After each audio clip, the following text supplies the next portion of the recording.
Sonali ma'am, Yes, sir. I think you should start. Okay, fine. Thank you, sir. Namaste, namaskar, suswagatam to all the knowledge gurus, our eminent speaker and fellow participants. Let me, Professor Dr. Sonali Shaha, at the outset, extend a very warm welcome on behalf of Dr. D.Y. Patil B School and with the benign blessings and best wishes from our beloved Chancellor, Vice Chancellor and Secretary of Dr. D.Y. Patil Vidyapeeth and Dr. D.Y. Patil Unitech Society, to our distinguished and eminent speaker, Professor Mehboob Bhuyan from University of Miami, USA, as well as fellow participants from Indonesia and India on this auspicious occasion of inaugural ceremony of STTP 2021. Before commencing towards today's program, let me take this privilege to walk you through Dr. D.Y. Patil B School. We believe in empowering aspiring management leaders. Dr. D.Y. Patil B School differentiates itself from other business schools in terms of state-of-art infrastructure and by enabling research-led academic excellence and sustaining unparalleled educational practices and innovative teaching learning methodologies. Well, some of the accolades and achievements received till now, I will just give a small brief. Recently received glorious rankings in 3 different categories from the most reputed and trusted survey for management institutes in India by Times of India Ranking 2021. DYP B School has ranked 20th among top B schools of India, 11th in top 75 private institutes across India, and 8th in top 20 West B schools.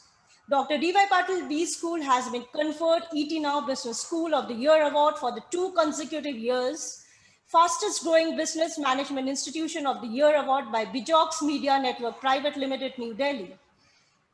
Well, it's the same. Each one of us can make a difference, but together we can create miracles. With this note, I, Professor Dr. Sonali Shaha, on behalf of Dr. D.Y. Patil B School, would like to kick off 6 days STTP 2021 on Professor's Pedagogical Practice from June 8 to June 13, 2021. Organized in collaboration with Polytechnic Negeri, Tanah Laut, Indonesia through online mode. There is one important announcement. For a second, please, I would like everybody to just switch on the videos so that we can take a group pic. Well, we have more than 500 plus registrations so far. I would like to say that don't judge each day by the harvest you reap, but by the seeds that you plant. So STTP 2021 is like the seed which has a long way to grow into a plant. आसमान को छूने का हौसला रखना, आसमान को छूने का हौसला रखना, बुलंदियों तक पहुंचने का यही रास्ता है. Needless to say, educational institutes cannot thrive without matching the pace with the change and transformation which is the need of the hour. Now, I would like to request Professor Dr. Atul Kumar, the coordinator of STTP 2021, who always say that don't wish for it, just work for it, just make it happen, to orient us towards the significance of the program STTP 2021, as well as address the audience with his welcome note.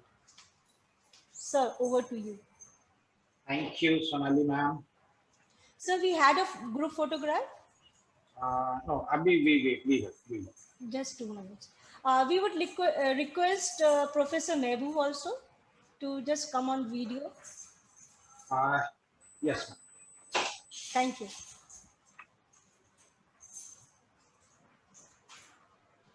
Okay. Thank you, Sonali ma'am. Thank you. Thank you. I would like to start with a saying which goes like, learning starts in cradle and ends in grave. As an academician and professor, it is indispensable for us to be a part of continuous teaching and learning methods. We believe in the system of higher education, where pedagogical training courses have been given an important role in the professionalization of higher education, especially teaching. The purpose of this STTP is to understand how pedagogical practices blended with research mindset be seen as a welcome development in relevance to participants assessing their own pedagogical skills. So this short-term training program welcomes researchers from Indonesia and India. It also provides an interdisciplinary forum for the practitioners and educators to nourish their intellectual curiosity towards writing project proposals as well as applying for the research grant. It is my privilege and pleasure to welcome our eminent instructor, Professor Mahboob from University of Miami, USA, fellow participants from Indonesia and India for this 5 days short-term training program, which is started today on June 8, 2021 and will end on June 30, 2021, which has been organized in collaboration with University of Kuala Polytechnic, Indonesia, and Association of Indian Management Schools. I'm very much glad to share that we have received more than 500 plus registrations from Indonesia and India, among whom 201 candidates could successfully enroll in this training program and will be rightful recipient of the completion certificate. However, others, those who could not make it possible, they can still listen to these sessions, and it is expected of all the enrolled participants to abide by the guidelines all through the 6 days, so that it would be easy for us to give you a certificate of completion as well as participation. Okay. So at the end, I would like to say this initiative would not have been possible without the blessings and best wishes from our beloved Chancellor, Honorable Dr. P.D. Patil sir, and our Secretary of Dr. Diva Patil Unity Society, Honorable Dr. Somnath Patil sir, and our Dynamic Director, Dr. Amol Gawande sir, and Professor Titik Vijayati from Polytala, Head of the Center of Learning, Development and Education Quality Assurance. She would be next. You are going to listen to her immediately after me. So participants, once again, I would like to thank you all for this 5 days STTP program. And I hope that all of you will learn a lot. And I personally believe in the peer learning, where not only the instructor will teach you, we together can also learn and can understand the different things. We can also together build the theories and the other aspects. Thank you once again, and I would like to welcome all of you for this 5 days training program. Thank you.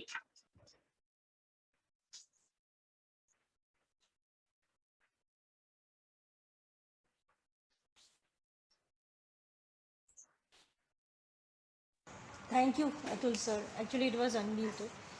Well, thank you very much, sir, for your valuable orientation and addressing the audience with your fruitful words. Well, we shall proceed further. The world will not belong to managers or those who can make numbers dance, but the world will belong to the passionate, driven leaders who not only have enormous amount of energy, but who can energize those whom they lead. So let's invite such energetic and enthusiastic persona, Mrs. Titik Vijayati, Head of Center for Learning and Development and Education Quality Assurance, to address the audience. Welcome, ma'am. Well, thank you very much, Professor Sonali Saha. Okay, it is very great experience for me to speak or deliver little speech in this short-term training program. Well, Honorable the Director of DY Pedagogical School, and Honorable to the Director of Politeknik Negeri Tanah Laut, and Honorable the Coordinator of the program, Dr. Atul Kumar and Ms. Kritika Jaha. Good morning and good afternoon, actually for Indonesian time, yeah. And especially for the best instruction, Professor Mahbub Wian from Miami University. First of all, let's say our praise and gratitude to Allah Subhanahu wa Ta'ala. Here's mercy that we can organize this good training, and it is very good occasion. It is very good program, especially between DY Pedagogical School and Politeknik Negeri Tanah Laut. And from this program about short-term training program STTP on Professor Pedagogical Practice, it will be very benefit for us, especially for the teacher, for the lecturer. We will talk much about how to prepare good teaching, how to carry out best teaching, choose the best method in teaching, especially for the young lecturer, and how to carry out about the evaluation. And it is especially for maybe Professor Mahbub will talk about the research, yeah, and the scientist, as the researcher, it is will be benefit, we need it very much, this program, yeah. And I hope all of the participants, yeah, could get more information, get more knowledge from this event. Yeah, and we are from Politeknik Negeri Tanah Laut. Welcome this program very much. Yeah, and then we hope it will be continue for the next time, not only this time. Yeah, because I think education is very important. Many people smart, but sometimes when they transfer the knowledge, it is not everybody, not all people can choose the best method, the best method, the suitable method, which is the best method for the condition like A or condition B, and as the teacher or as the lecturer should overcome or master about the methodology in teaching and research, how to plan and carry out the research. And we hope hopefully the result of the research will benefit to the environment, to the society. Yeah, and I think my speech is not I think it's better if we start the program today. I think I'm not I can't wait too long to get the information or the sharing from Professor Mahbub from now until June 13 maybe. Yeah, and I hope all the participants join this program, and then after that we I hope everybody can get something new or refresh about their knowledge. Yeah, And thank you very much for the director, from the coordinator, and for all participants that joined this program. And I hope next time, or we will still continue about this international conference. And thank you very much from me. And because the director is very busy with his schedule, her busy schedule, so she asked me to give a little speech this morning. And I hope everybody can join, everybody can learn much from this STTP program. And thank you very much. Thank you for the director, from Dr. Atul Kumar, from Professor Mahbub Puyan. Thank you very much. And that's all of my speech. Thank you. Assalamualaikum warahmatullahi wabarakatuh. Walaikum salam, ma'am. Really, we really salute your resonant mind and amplified thoughts. And your speech is always so sweet and soothing. Thank you so much, ma'am. Thank you. Okay. So reaching the destination with commitment is success. That is always said by a charismatic, visionary, and beloved director, Dr. Amol Gawande, without whose best wishes and unconditional support, nothing can be possible. As he is very busy today with some very important engagement. So though he is not here physically, but still his best wishes and unconditional support is always with us. Thank you so much, Dr. Amol Gawande, sir. Let's proceed further. Success isn't just about what you accomplish in your life. It's about what you inspire others to do. I would like to take this honor to welcome such inspirational and talented persona, our eminent speaker of today's STTP 2021, Professor Mehboob Bhuyan from Miami University. Let's get to know more about Professor Mehboob Bhuyan. Well, Professor Mehboob Bhuyan is currently doctoral researcher and faculty at the University of Miami, USA. Sir, we would definitely like to visit Miami, sir, if you allow us. Thank you. He is also United Nations, World Bank, and University Grants Commission researcher.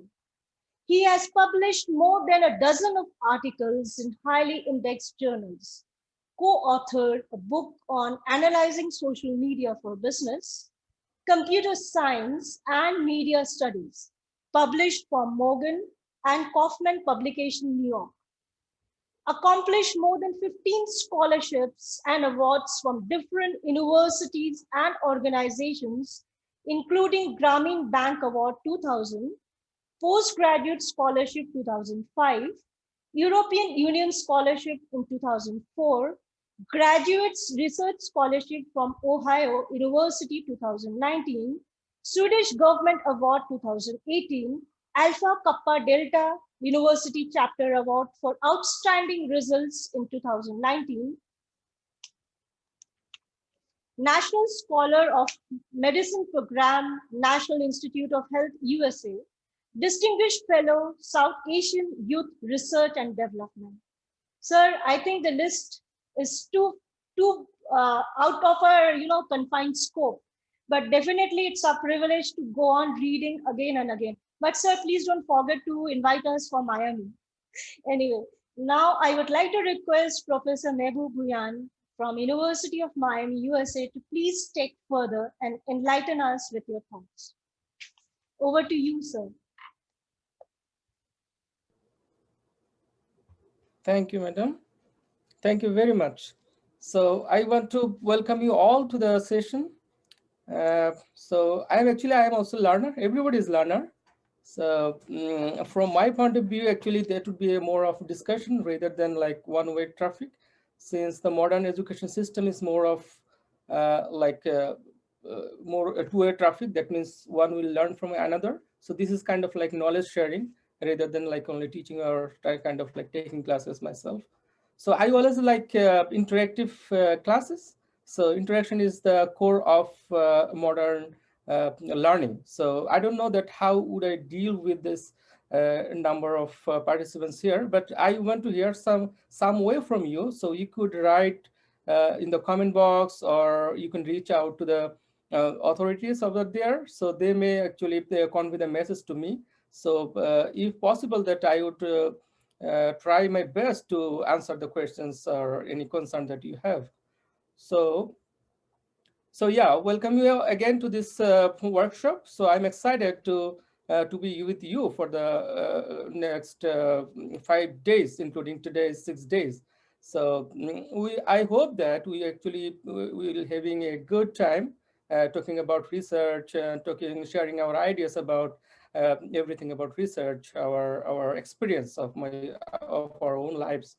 So yeah, and there are a few things that I would want to ensure or to share with you before going there. So just think that everybody, we are a researcher, and some of you may know better than me as well. So it is not something like that I want to teach you something or you're learning from me something.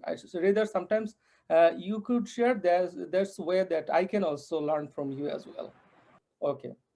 And the second thing is like research is a very really broad area and broad subject. So nobody could tell that I know everything about research. Even I am doing my supervisor. He is actually the number one researcher in social science background. He's and I'm doing research under him. So he even himself sometimes tell that I am actually the child like in the research, because every year, you know, that thousands of research papers is coming out, and there are a number of research methodologies, method strategies, perspective are coming out. So it is almost impossible for a person to like look over all these things together and to learn everything. It's impossible. So that's why just I want to share my ideas that I have gathered so far from like different countries, or even from the USA. So if you think that some way you are not convinced with, or you have any kind of like argument or any other counter argument, you can easily share with me. I'm really open to talk to you, or even may not be possible here, but outside, even outside of the conference as well. Okay.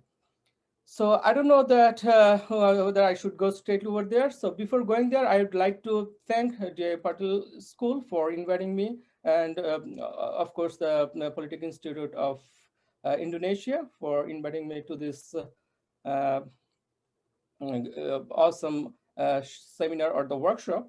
And I am thankful to the Vice Chancellor, Director, and the representative from the Indonesian universities, and all the participants here. So yeah, namaskar, assalamu alaikum, and everything. So here it is in the United States, it's almost like 1:30, yeah, almost 1:41 a.m. at like midnight over there. So I just want to, I think that India and Indonesia, it might be like noon, like mid-noon or something. Yeah. So mid-noon. So okay, good afternoon or good noon. Okay, so before going there, so I think that I am I talked everything that before I need anything. So if I need to know anything, I would always ask you there, and you could just write over the comment box. You can directly message me privately, or you can write something to the authority, then they will pass me through these questions. Okay, so let me share the screen today so that I can go straight over there. Could you please allow me to share the screen? Dr. Atul Kumar? Okay, thank you very much.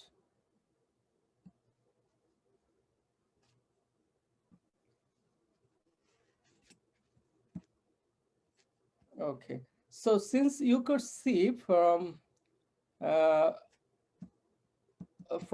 syllabus over there, from the syllabus to today is our topic is on like a basics of research. So we'll be actually talking about the very philosophy of research, some kind of like definition that we know, not actually the established one. Rather, how do we ourselves are define research? What do we mean by research? And what are the different perspectives of research?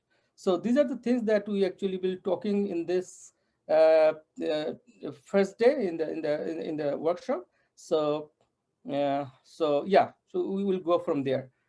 So and you know, like the whole thing is like a continuum. So I will start from the basics of research and I will go one by one, and there are some like connection from one class to another. So where I will stop today, I will start second day from there, and the third day will start from the where I end in the second day. So this way it will go away. It will be like a progression to the findings or the write up of the report. Okay. So as you see that basics of research, my name is there and University of Miami is there. Okay. So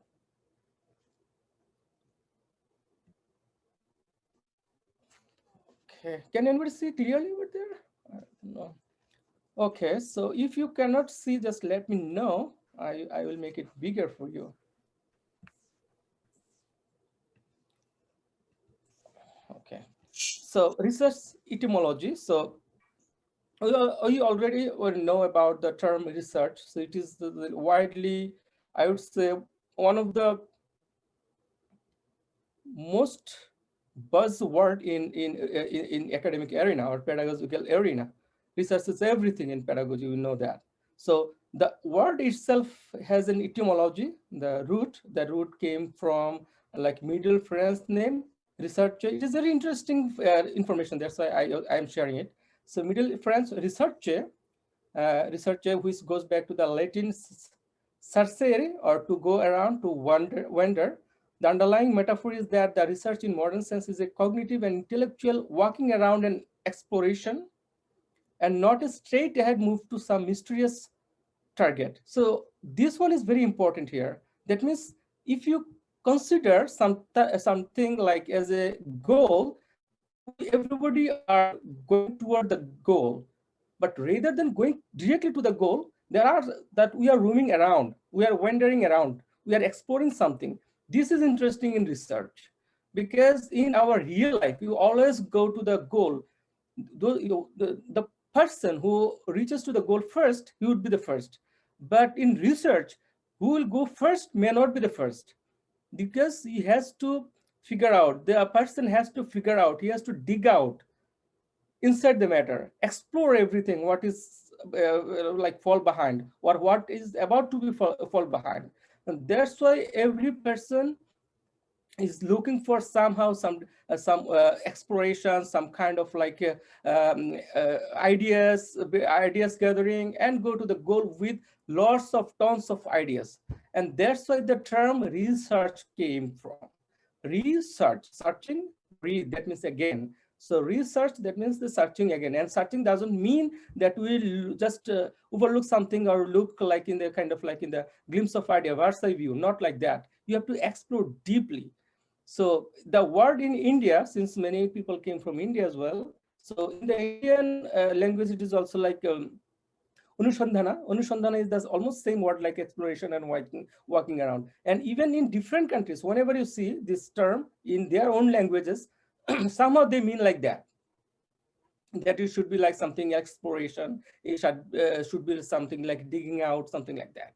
Okay, so this is the very idea or very philosophy of research methodology. If we think that how research methodology is practiced, what are the basic philosophy of research?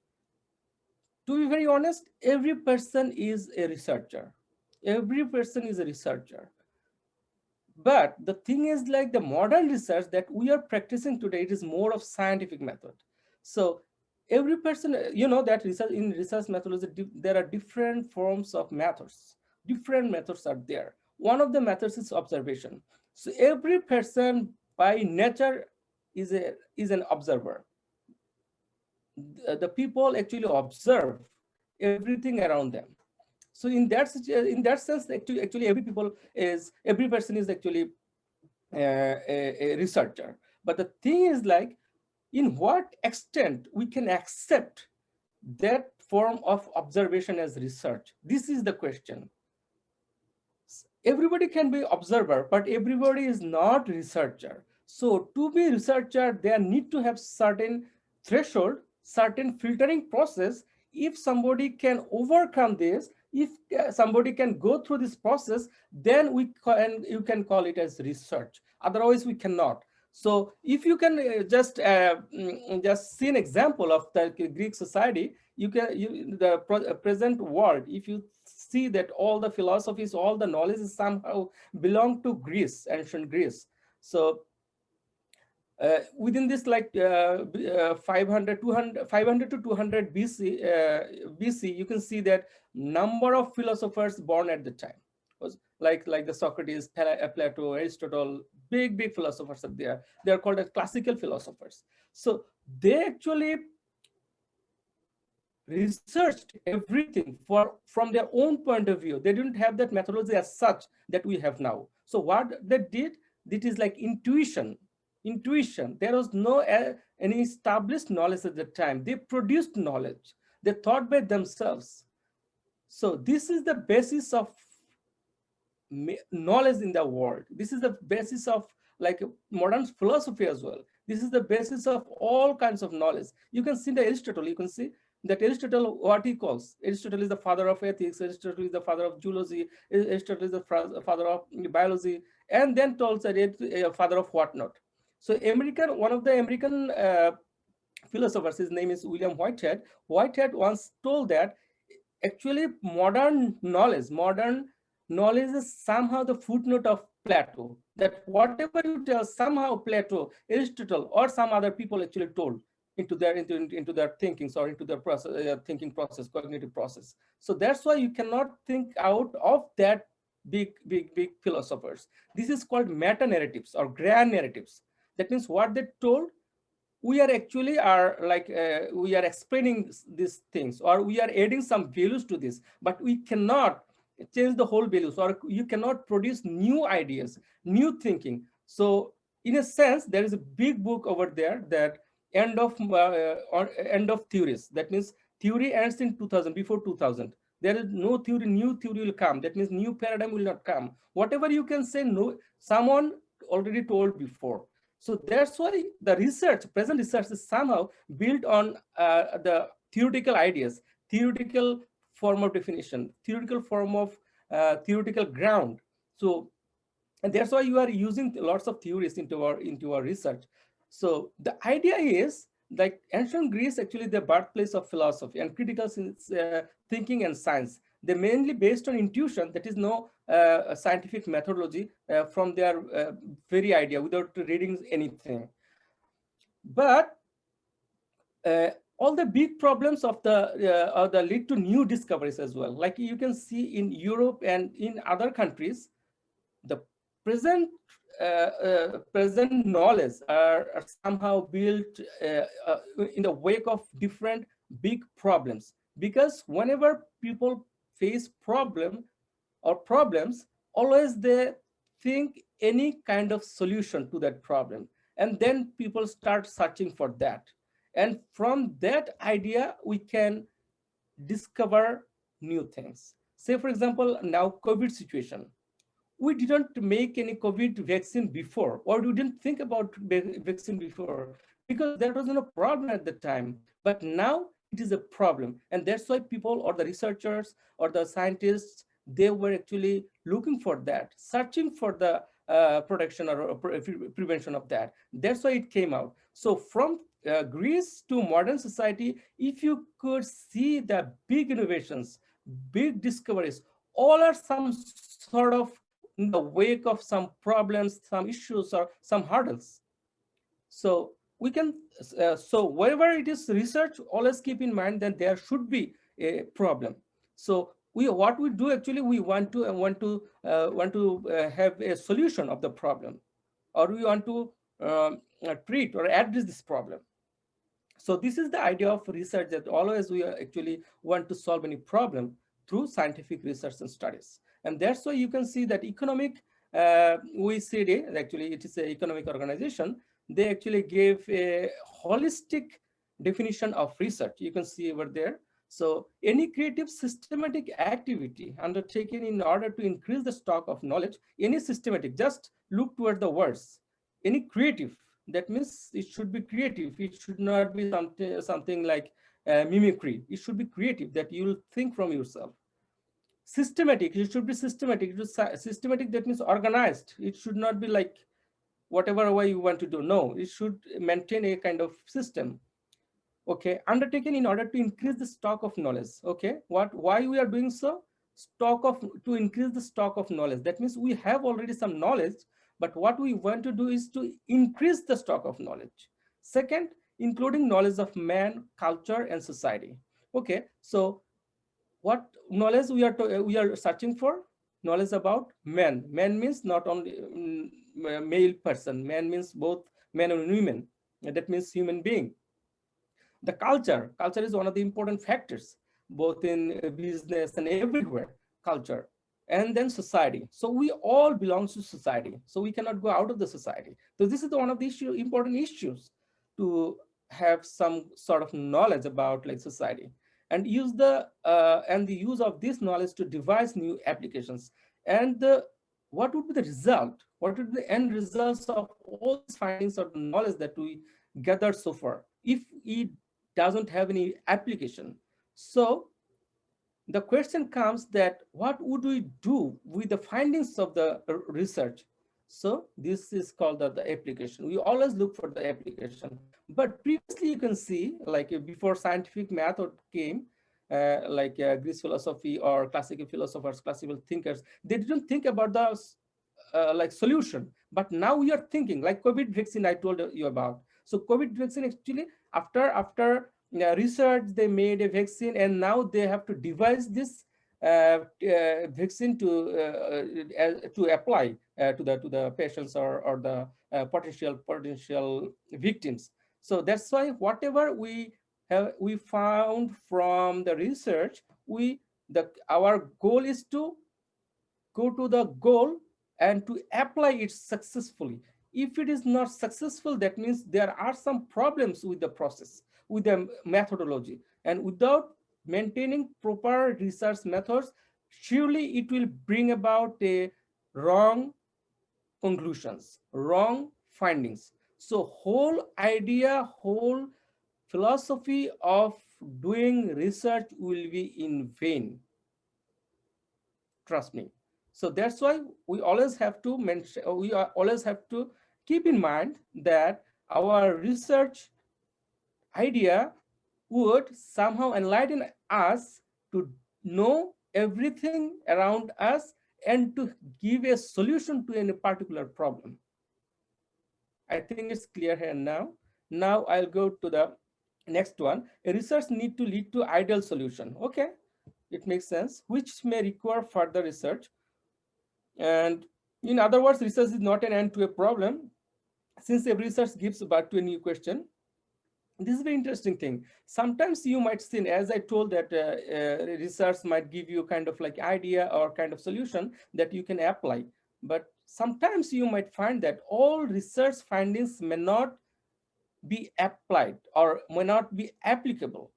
Should we stop there? No, because many very high power discoveries in the world came from some mistakes, but these mistakes were the foundation of modern science, modern research. That might be wrong at the time, but they founded the base of modern research. So this is what we actually should consider when we do some research. If there is no application, there is no proper finding that we are actually looking for, but still that would be a knowledge for us. That could be also add some values to our existing research domain. Okay, then features of research. So there are some features of the research. I am talking first about like whole research as a term, and then I will be more concentrated to business research. Okay, so features of research. So what are the features or characteristics of research? Number one is it means the discovery of new knowledge. Okay, we told it before. it has to discover new knowledge. New knowledge doesn't mean that you would propose any brand new ideas. Not like that always. You can add some values that nobody did before. It can be like something around it, but you are doing something a little bit new addition to the existing knowledge discourse. This can be a research as well. Second one is essentially an investigation. So research is some form of investigation. Investigation and search, investigation and what should I say?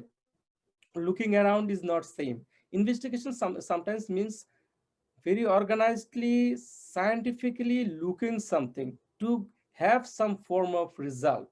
This is called investigation. So it is, and that's why it is called investigation. You see that police, what police does. This is like police investigate something. That means police go deep into the problem, see all these possibilities of the wrongdoings or something. That's why it is called investigation. Okay. So the third thing is like it is related with the solution of a problem. Okay, so as I told that every research deals with any sort of problem. So that means since it is doing with the problem, so it will always look for solution of that problem. And then it is based on observation or experimental evidences. So you can see that theory cannot be come out of nothing, or you cannot build castle in the air. It should have some experimental empirical foundations. Otherwise how could we know that whether it is correct or not? How would we gonna apply it in the real world? And that's why it is some observation and experimental evidences it has to have. Then it demands accurate observation or experimentation. So accurate observation or experimentation, it should be accurate. It should not be like I saw a kind of like light in the air at night and I thought that this is the like stars from God or something like that. You cannot measure it. You cannot prove it. So it should be always observational and experimental. You can prove it. Otherwise, it cannot be a research. Then it demands accurate observation or, okay, I told it. In research, the researchers try to find out answers for unsolved questions. Unsolved questions. That means somebody talked about it, but there are few things still left behind that we are actually looking for the answers. So actually the features of research are actually to find out answers for unsolved questions. That questions we are actually looking for that is not solved yet. Then it should be carefully recorded and reported. Okay, so you might know by this time that for all sorts of research we need to have some sort of record. It can be something like writing, it can be something like what is called like some form of book or any data or any tabulation or whatever form it is, but we should take some notes or record as per se. Otherwise that would not be a research. If you say that I found there, I am talking, I please believe me, no, something like not that. You have to always prove something that yes, these are recorded, these are the report, and please see it. Okay, then purpose of conducting research. So what are the purposes of conducting research? Instead of like thinking all about like it will, we need to have some like promotion or something like that. We cannot tell like that. So there are some specific purpose of research. So the specific purpose per se are to find out the truth which is hidden and which has not been discovered so far. So one is like it can be hidden. That means it is there, but we cannot dig it out. It is not revealed. So we look for, or we conduct the research to reveal that hidden things. Second thing is aims at advancing systematic knowledge and formulating basic theories about the forces influencing the relation between groups as well as those acting on personality development is adjustment with individuals. Okay, so another purpose of conducting research is as advancing systematic knowledge and formulating basic theories. As I told you just before that, that the theories that already previous people, they researched, made some theories. So what we are doing something on the basis of these existing paradigms or theories, and we are formulating or we are adding some new values to the existing knowledge. And we now, one thing interesting to know that some people would say that still we are using the word theory. Some people use theory. After 20th century, after like from 2020, 2001, the world whole scientists of all disciplines, they agree that they came into conclusion that since we cannot go out of the meta narratives or grand narratives, so what we can do, like every literature could serve as theory. That means every research contributes some way to the knowledge, and that's why every research can be a theory in this regard. But this cannot be a paradigm. That means I cannot propose a brand new thing that nobody knew before. What I can do, everybody knows something that but what I do, I just add some values. I can just challenge some points, or I can reiterate some things. I can restate the things. So these are the things that I can do, but I cannot give any brand new idea that nobody could told before. So that's why presently all the scientists all around the world, they call literature as theory as well. So whenever you are talking about like theoretical framework, that means you are also doing some literature review as well. But what are the difference between theory and literature? We'll be talking in the tomorrow's or day after tomorrow's class. Okay. Forces influencing the relation between groups as well as those acting and personal development and its adjustment of the individuals. Okay, I think for now it should be fine up to this level. We'll be talking in the future class about, I will clarify all these things then. Try to improve tools of analysis or to test these against the complex human behavior and institutions. Okay, so try to improve tools of analysis or to test this against the complex human behavior institutions. It would be really good to discuss in the class. If we in the same room, we could be discussing with this. It would be a really, really interesting point.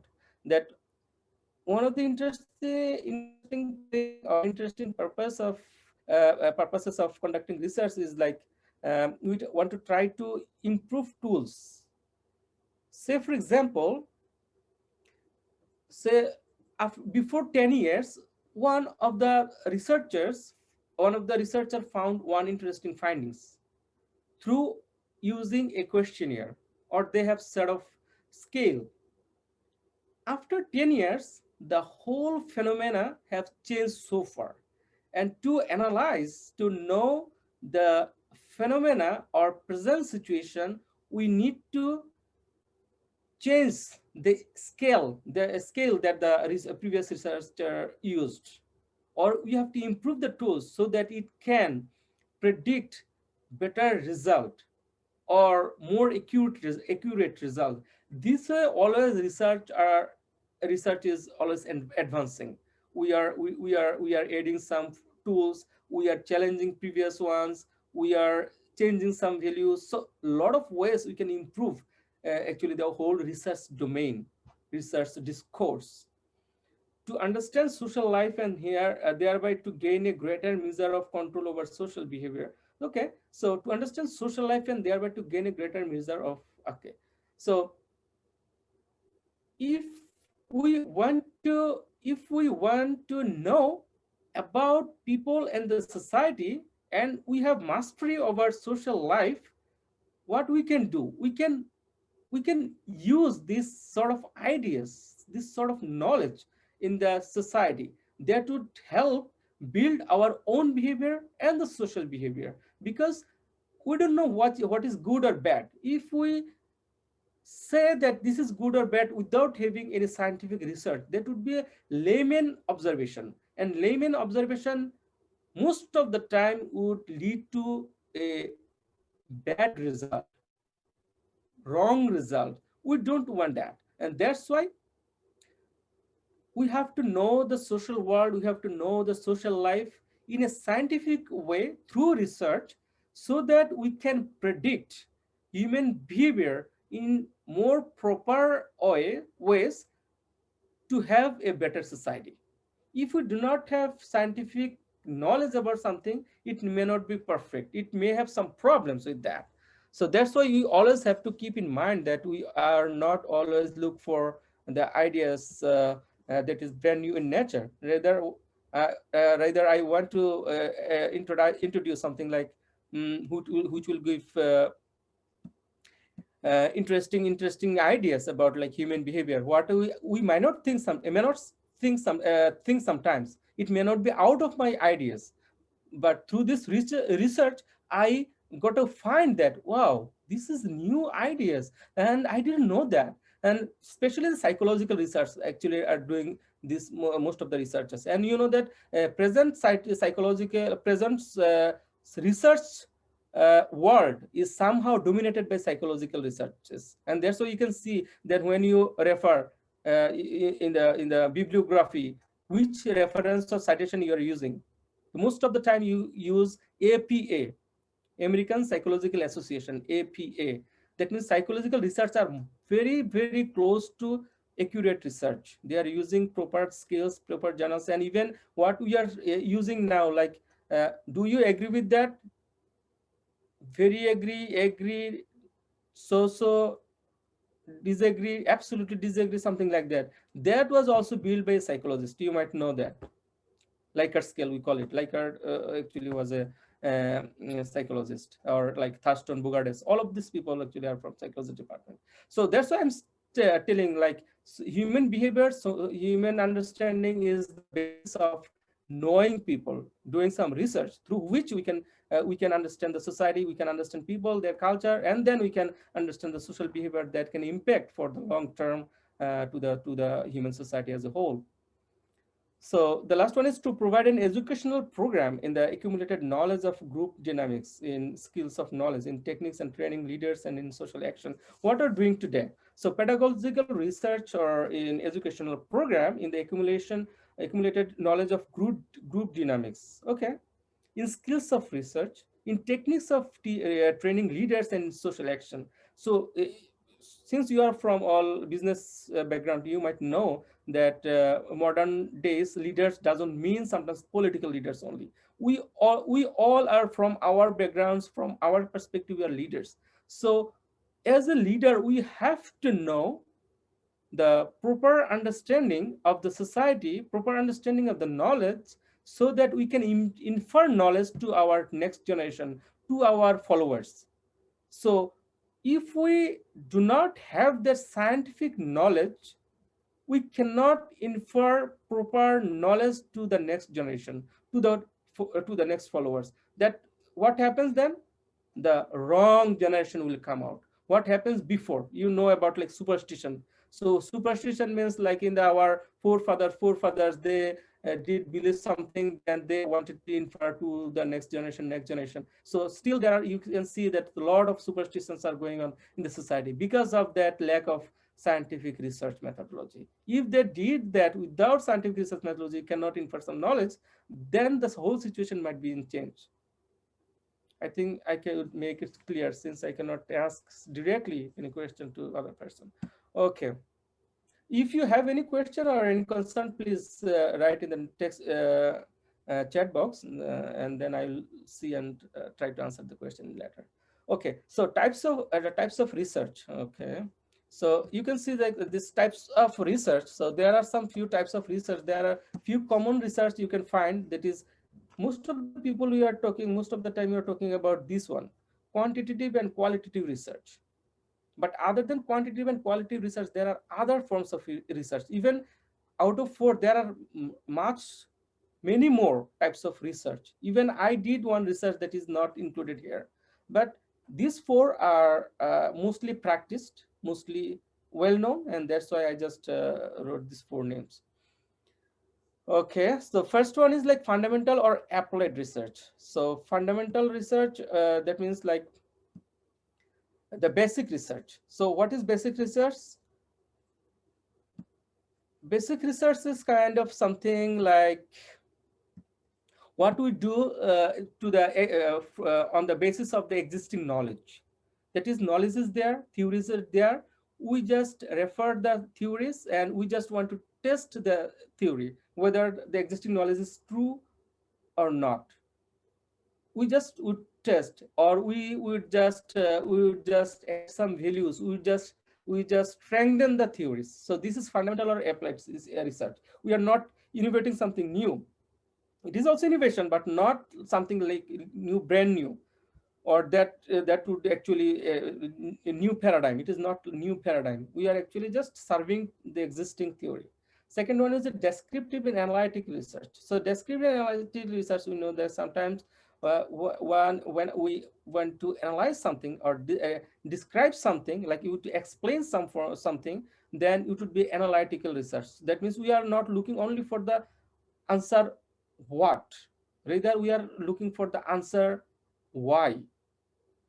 If we can answer the question why, then it would be like analysis. That means we want to understand, we want to comprehend the underlying situation, underlying causes of that particular research, and then we call it as analytical research. And the third one is like quantitative and qualitative. This is very familiar. Quantitative and qualitative research. So quantitative, it means clearly quantitative. That means it has some mathematical, numerical values, and qualitative, that means it just have some explanatory values.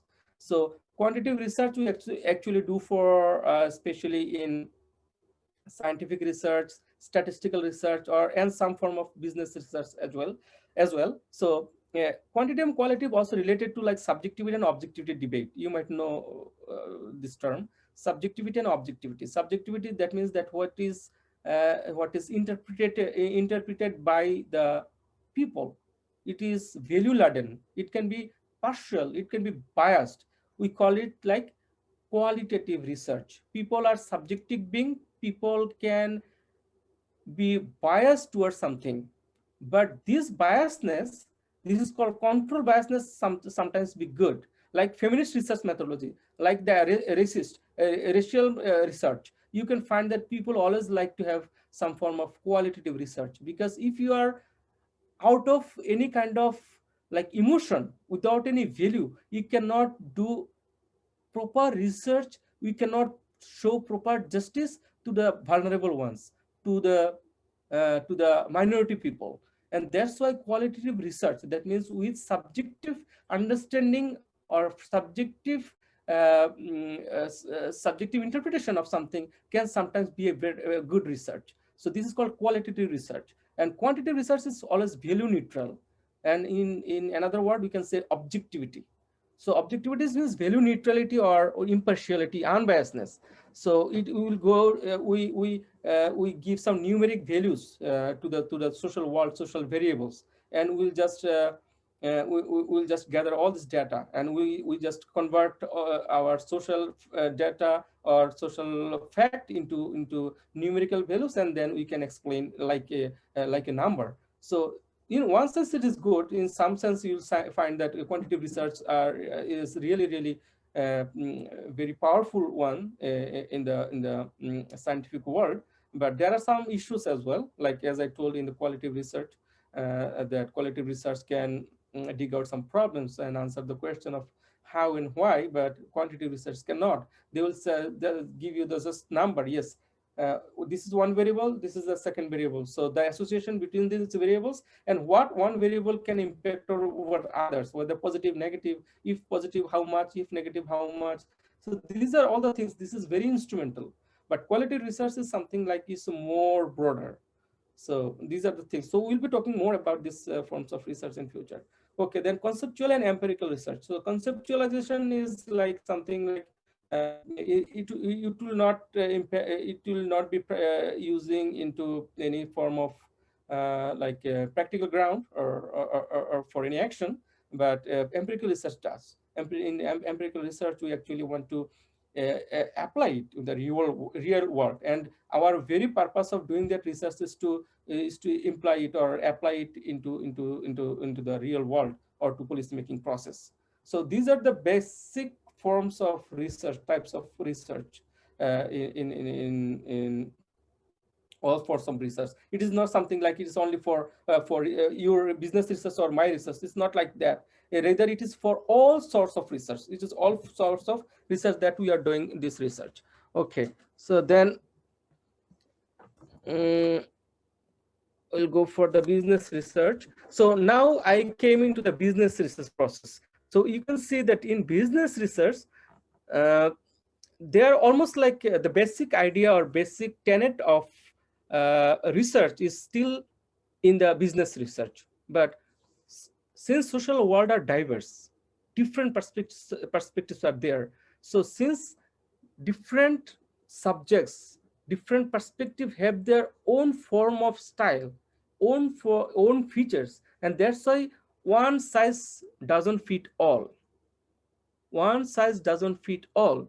Since the very idea, very perspective of fields changes, so the form methodology of the research as well. And that's why business research has some form of exceptional, or I would say changing nature of conducting research than our common research process. So we'll be sharing our ideas in the next 2 or 3 slides. So in the business research definition, you can see that business research refers to systematic collection and analysis of data with purpose of finding answers to problem facing management. The last 3 words are important here. Problems facing management. So what we want to do is, like, since I call that all researches somehow is the answer or look for the answers of some problems, social problems. So business research is looking for the problems in the management system or in the office, in the organization. And another thing is it can be carried out with the objective to explore, to describe, or to diagnose a phenomenon. Okay, so it is carried out for what? With objective. Okay, we have objective and aim to explore. Okay, we want to explore something. To describe, so describe, that means we want to, okay, explain, analyze something. Or to diagnose a phenomena. Diagnose, that means it's the underlying problem is there. So what we want to do, what doctors do after checking different different organs through stethoscope, and then they want to find out the causes of the disease. The same way business researcher, they actually look the problems inside the office or inside the organizations, that what are the problems that the organization is facing that actually that inhibit the progression or the improvement of the organization. So this is why actually business researcher can diagnose the problems with the management system. So another thing is it involves establishing objectives and gathering relevant information to obtain the answer to a business issue, and it can be conducted to answer business related questions such as what is the target market of my product. Sometimes it would, if you say, for example, if you're an entrepreneur, if you want to open a business and you're looking for that, what could be the best strategy that I can go with that would make me more profitable in my business. So this is the way actually we can also explore the potentialities or the probabilities of getting success into the business. So this can be also, this is not be there cannot be a problem. It may not be a problem, but in a sense you can set a problem like that, that if I don't know the answer, I will be bankrupt. So you don't want to be bankrupt, and that's why we are doing some research for that. So this is exploratory research as well. So business research can also be used to solve a business related problem, such as determining how to decrease the amount of excess inventory on hand. I think I told it before, first one, problem facing management system. Okay. Now, roots and scope of business research. So it would be interesting that, as I told, that from very early or classical period, the research was not divided into different sections. There is no division of research at that time. But since the world is getting complex day by day, so there are different subjects, different disciplines are coming, so their perspectives are getting different, and that's why they need to have different methodologies to deal with their own issues or their own problems. And that's why business research, you could not find it before 1906. So say for example, in 1906, James McKin-Kettle, editor of Science Journal, you might know, published the first edition of biographies of 4,000 researchers.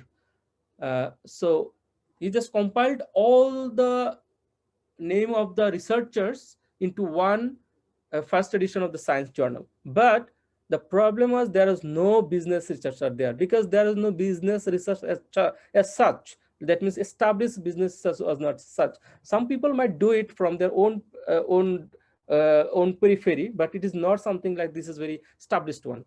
So the 31st president, like you might know, the president Herbert Hoover. So he was the 31st president of United States.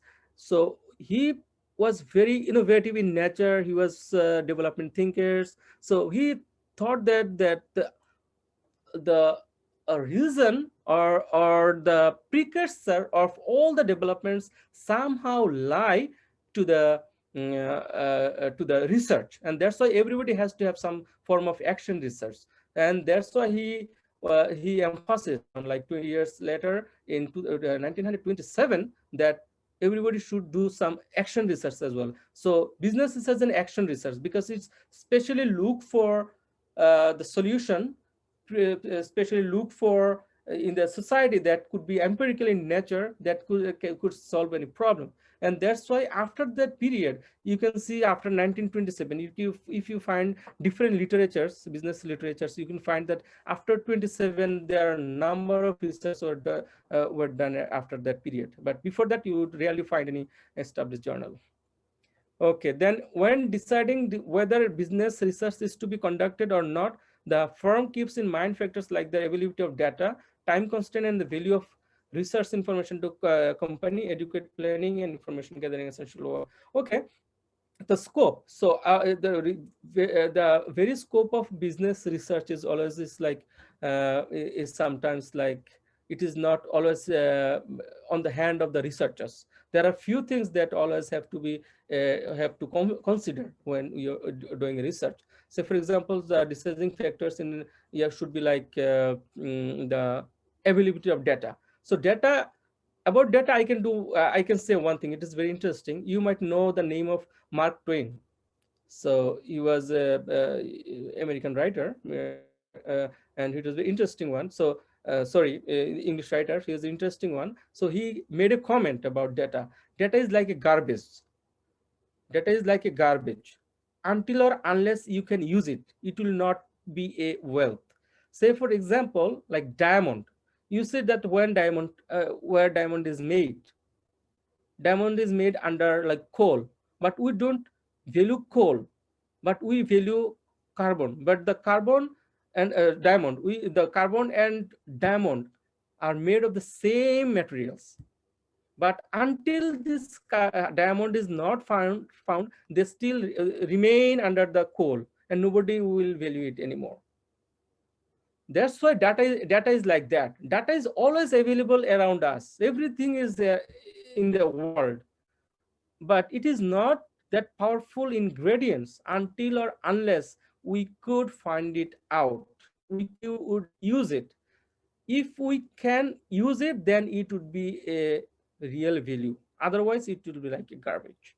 And then in time constraints. So time constraints another issue with the research. You can find like Kenneth F. Punch. There is a big researcher. His book is really I would say that the number one bookseller several times. So Kenneth F. Punch told three things in the business research scope. One is like money. What is called money, manpower, time, money, manpower. Okay, time, money, manpower. First one is the constraint is time, because you may not have enough time to do the research. You cannot give a lot of time that actually need to do the research properly. Second one is like it can be have money, so you cannot have the enough money. That's why funding, the question of funding will come. So we'll be talking about funding as well. And the last one is like manpower. Manpower is how many people or the data analyst you have, or the people who will be working with the research you have. So these all are the things that you should keep in mind when you do the research. And this is the actually the scope or the periphery or the circumference of the whole research process. Okay, I think, let me look the time.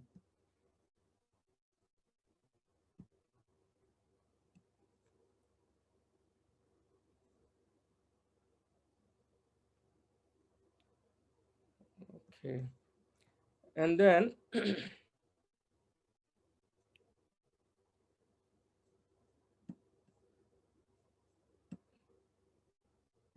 okay, so I forgot to describe this. So in here you can see that why study business research methods. So you can see in this small, I can make it bigger for you. So you can see that why actually we do business research. You can see these are the things around. So number one could be like information overload, new research perspective, want to find new research, computing power and speed, battle for analytical talent, government intervention, critical scrutiny of business, shifting global economics, technological connectivity. So these are the, I think that you know all these factors. That's why I'm not gonna describe it more. So these are all the factors that actually we want to study business research methods. A business research method would help to this extent or to these areas. Okay. Next one would be,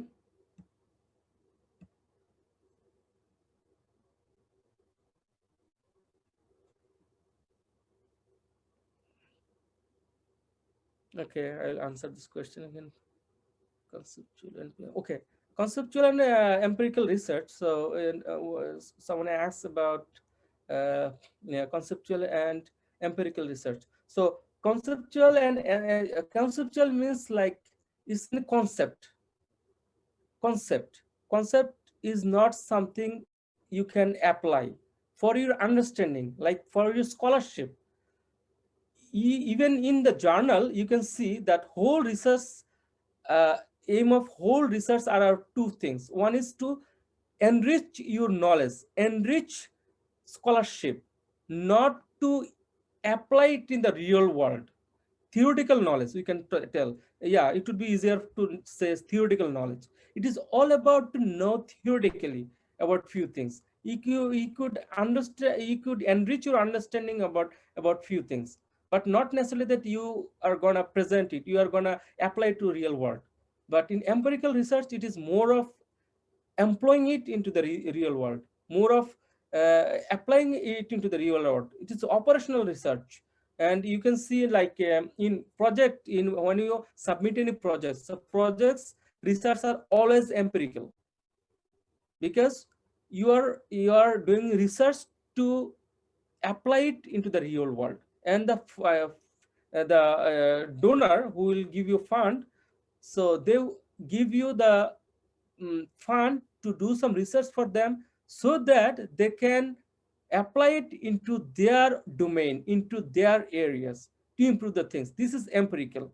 But sometimes we may not like practice it in the real world. Say for example, if I just talk about like uh, what are the things that manager consider, or what are the things that employers consider when they recruit a prospective candidate. So it's better that you understand that these are the things actually employers want to know, or employers are looking for into a potential candidate for their companies or for their organizations. But it is not something that you immediately can imply it somewhere. Where you will imply it, you don't know. Like you are not even the manager, you are not even employer, but for your knowledge base, you are doing the research for your knowledge base, to give some values to the scholarly world, a scholarship world. So I think I could make it clear that is conceptual. That means like it is only for my understanding, for theoretical ideas, and empirical is which is actually triggered toward the applying into the real world. Okay, any more question? The research dilemma in HRM field in foreign countries is most of the data is not be displayed on their website or Google search engine by setting their own course. Okay, so yeah, this is a good question. This question, though I will be talking more about this data sources in our in the next class or after next classes. One class I will be talking about the data sources, but still I can just give you a simple answer about it. Like if you think about like international research, there are some international funds actually they actually sell their data. They will not give data for free, but there are some open data source you can find from there. Like in United States, there are a number of free source that is done by like some big organizations and also by the government and some organizations. Say, for example, Pew Research, you can find it, Pew Research. So all forms of data we'll find about United States will find in the Pew Research. This is open journal. In the GSS journal, the General Social Survey, GSS, it is also done by United States government. So there are few data source you will find this is available, but there are some data source you have to buy, and there are some data source that are not at least published. You always have to write them. They will give you for free, but you have to write them that I need this data to use in my research, and I think that if you give this data and I can use into my research, that will help this way. So these are different groups of people, different data sources, and you have to look for that what data sources it is and how you can collect this data. So you can always look for this issues. So if advised to take running notes, this will help you prepare for last day. Okay.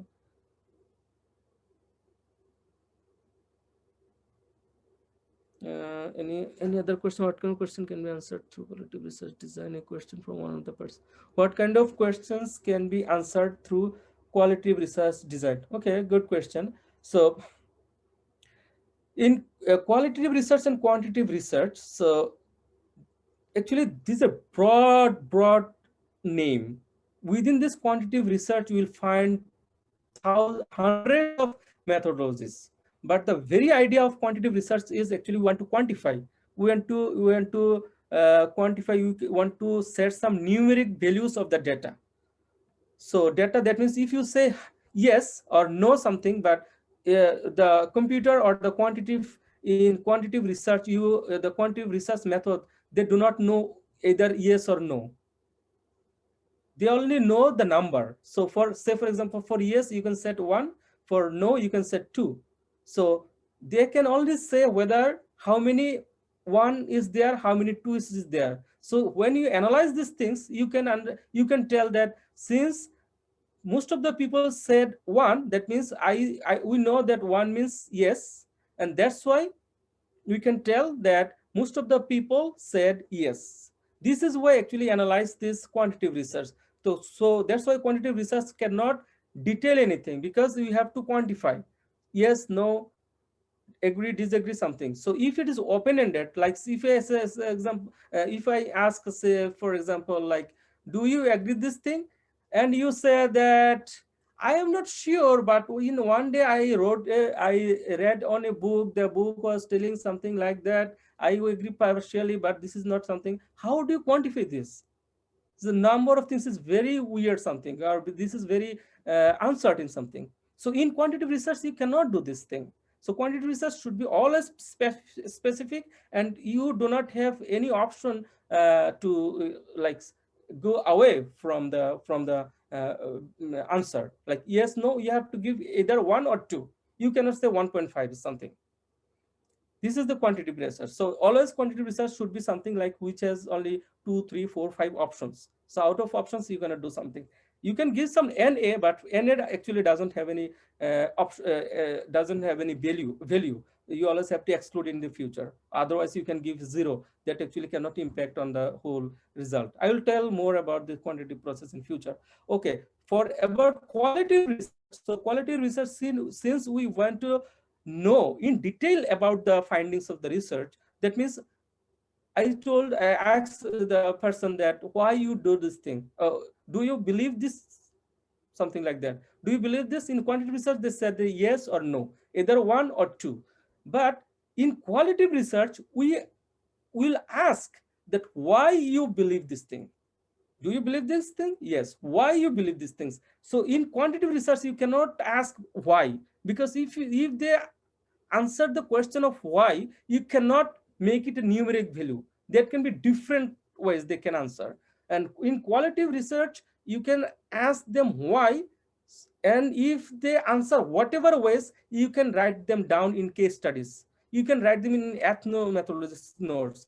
You can write them in a really descriptive form.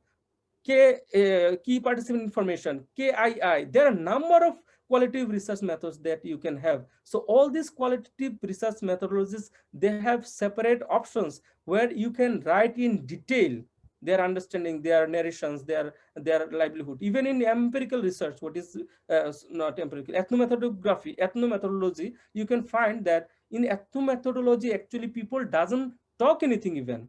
You will be staying with there for extended period of time. You will not ask them anything. You will just mix with them. You will see you will observe their lifestyle, and you will just write kind of diary or note.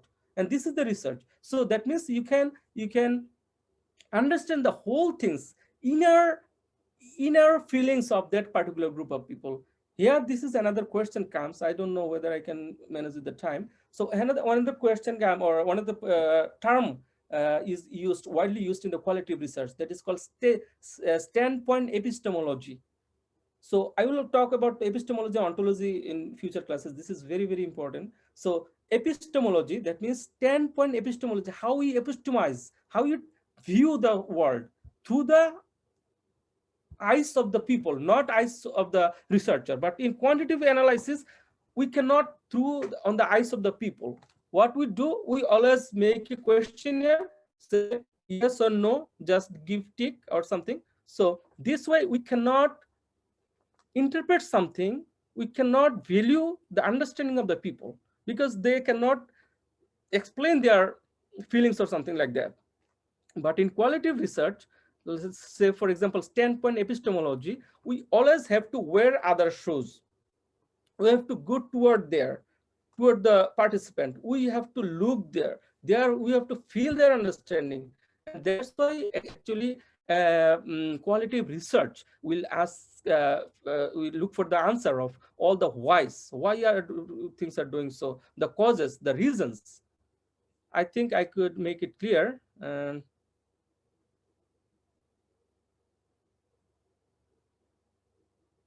Okay.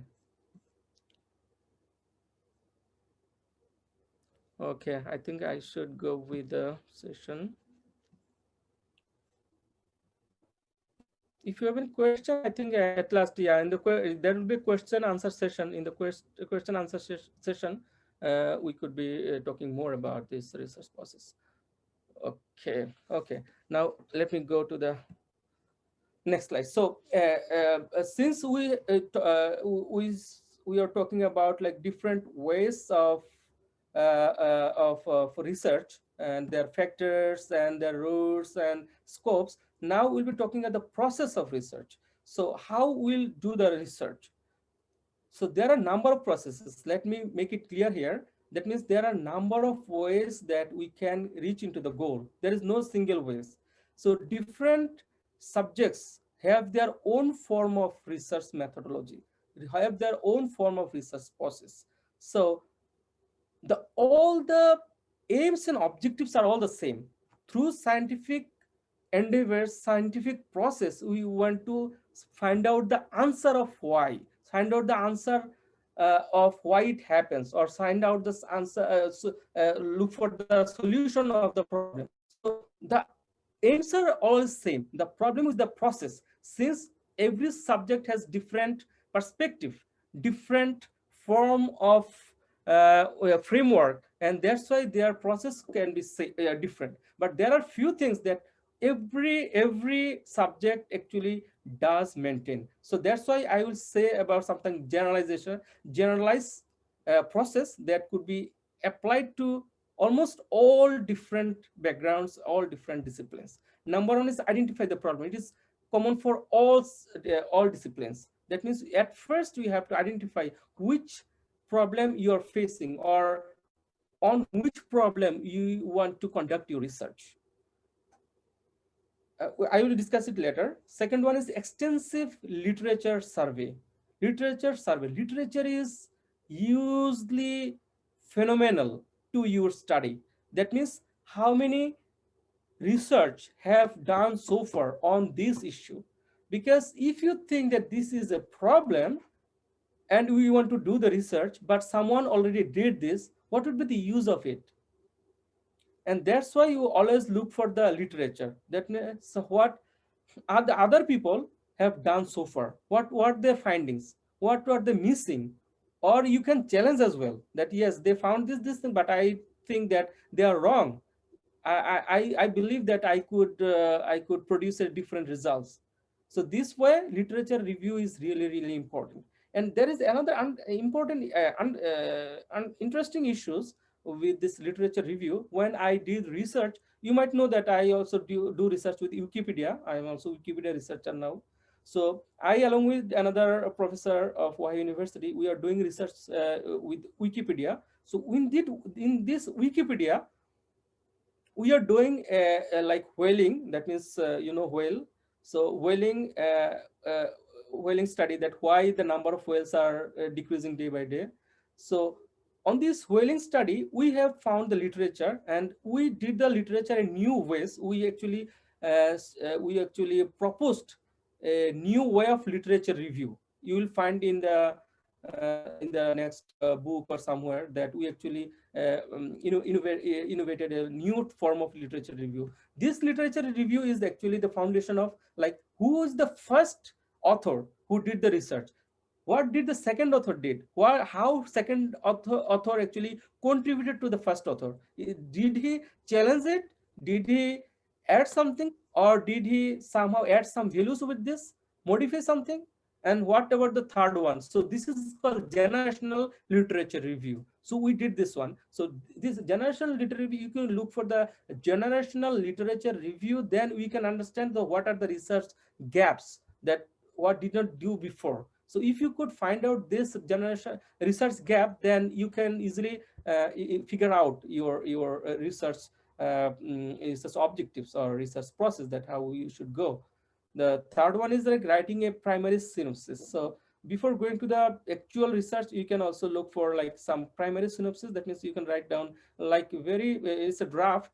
It can be changed, or you would write some more things, or you can modify something, you can cut through something. So this is a kind of really draft. So you should write a draft, a research work. And when a PhD or MPhil or any research students are doing so, they have to write a primary synopsis. Not necessarily that this primary synopsis will be established, but this is the kind of like glimpse of idea.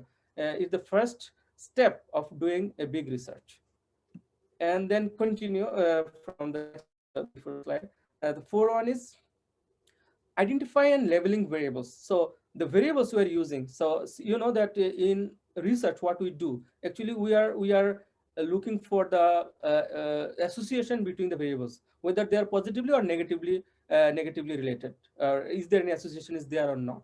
So we call one like dependent variables and independent variables. So there are some one or more independent variables, and one or two dependent variables.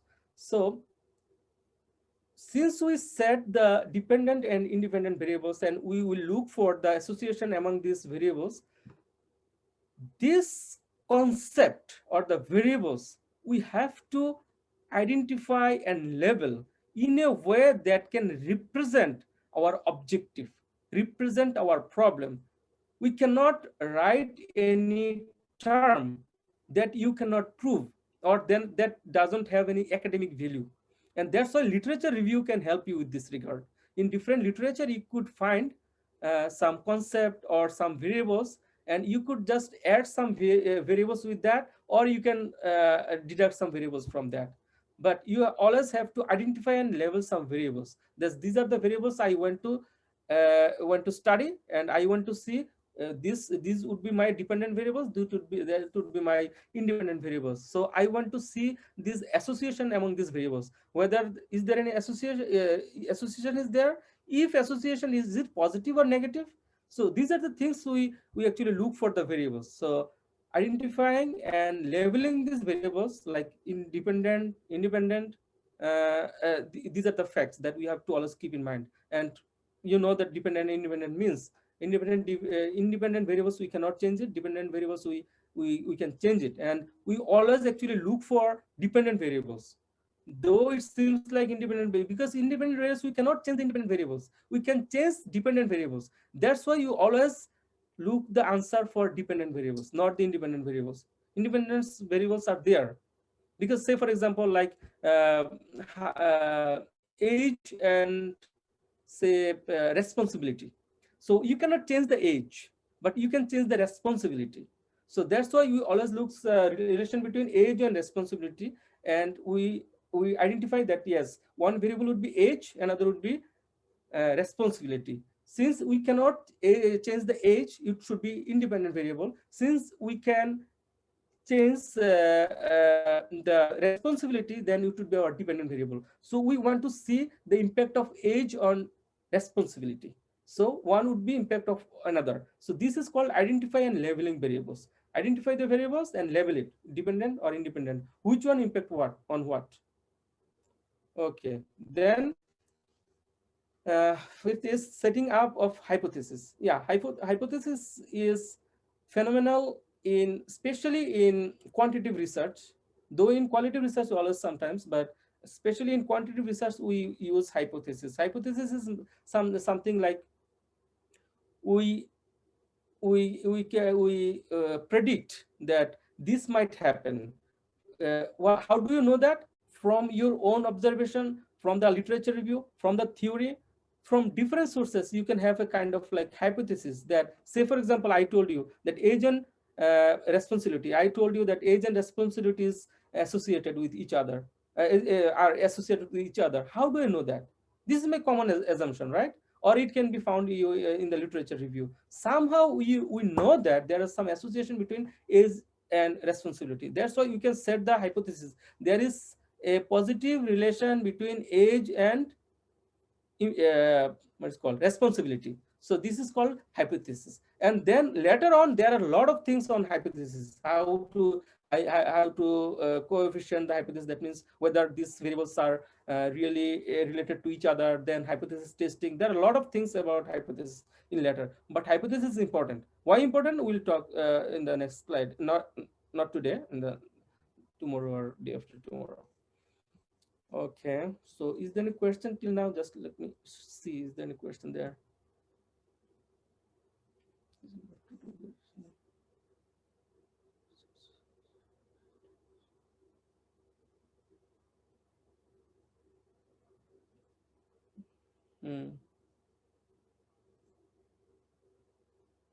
Okay, yeah, so one question I think I have already missed, good, bad, short, long, so. I think, yeah, in the question and answer session, I could answer them more broadly. You can write it again, or you can send me privately. I will ask them, I will tell them more about the questions or you are asking. Very interesting question. I appreciate your question. Okay. Then we are talking about like preparing. Did I talk about this? Yeah. And the 6 is like preparing the research design. So research design is crucial in conducting research, that how we are going to conduct the research. So we have to design, we have to prepare a research design, which way we want to go, which way we want to conduct the research. If we cannot do so, you cannot go in the right track. So for this understanding, for this issue, we always have to make a research design. Research design involves many things. In scientific research design, there is actually a very specific thing, but in business research design, you can customize by yourself, but there are few things you always have to consider. There are few things always have to consider. Say for example, it says like which approach approach you want to, where your data will come from, what type of information relative to the research problem. That means you are looking for the age and responsibility, like corporate responsibility can be, or office responsibility. So which data actually help to understand this responsibility, and how will got to answer, or how to get the data of responsibility, and what strategy actually help you to gather this data. And time and cost, you cannot be so much imaginary with this, we cannot be so much fancy. You have to be always realistic, that I have that budget, I have that money, I have that time. Within this budget and time frame, how much data I can gather. So that's why research design always have to be uh, always relevant to your money, to your budget, to your manpower. Then you can make a proper research design that is achievable, that is doable. Otherwise it will not be. 7, determining the sample design. So sample design, another important issue you might know, that we cannot study all the people as a whole. Like if we consider that the management training, the behavior of management trainees, say for example, you cannot study all the management trainees in India. It is impossible. So what we do, we actually get some people as an example. Like if you are from as you are from Indonesia, you might know that how to cook rice. We do not check every rice whether they are cooked or not. We only check 1 or 2 rices, and then we come into conclusion, yes, if 1 or 2 are cooked, then every rice will be cooked. So this is the very idea of sampling, or in the sample design, that with the studying few people, representative few people, we can infer a result for whole. We can generalize the result, and this is called sample. This is called sampling. So there's another ideas here. Just let me know. Let me tell for just a second. So for sampling, there are few things that we always have to keep in mind. Number one is like how big a sample should be. How big? Some people did like only 1%.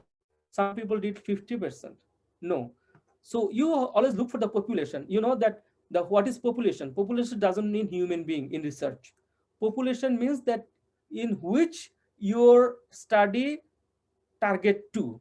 Like if it is like organization is population. You are doing like what is going on in the garment industries. So say for example, you want to know the garment industries. There are 1,000 garment industries, say for example in Delhi or Mumbai or Indonesia. So in Delhi, you are going to study the situation of garment industries. All these garment industries are the population, and you cannot study all these garment industries. You will study only like 50 or 100.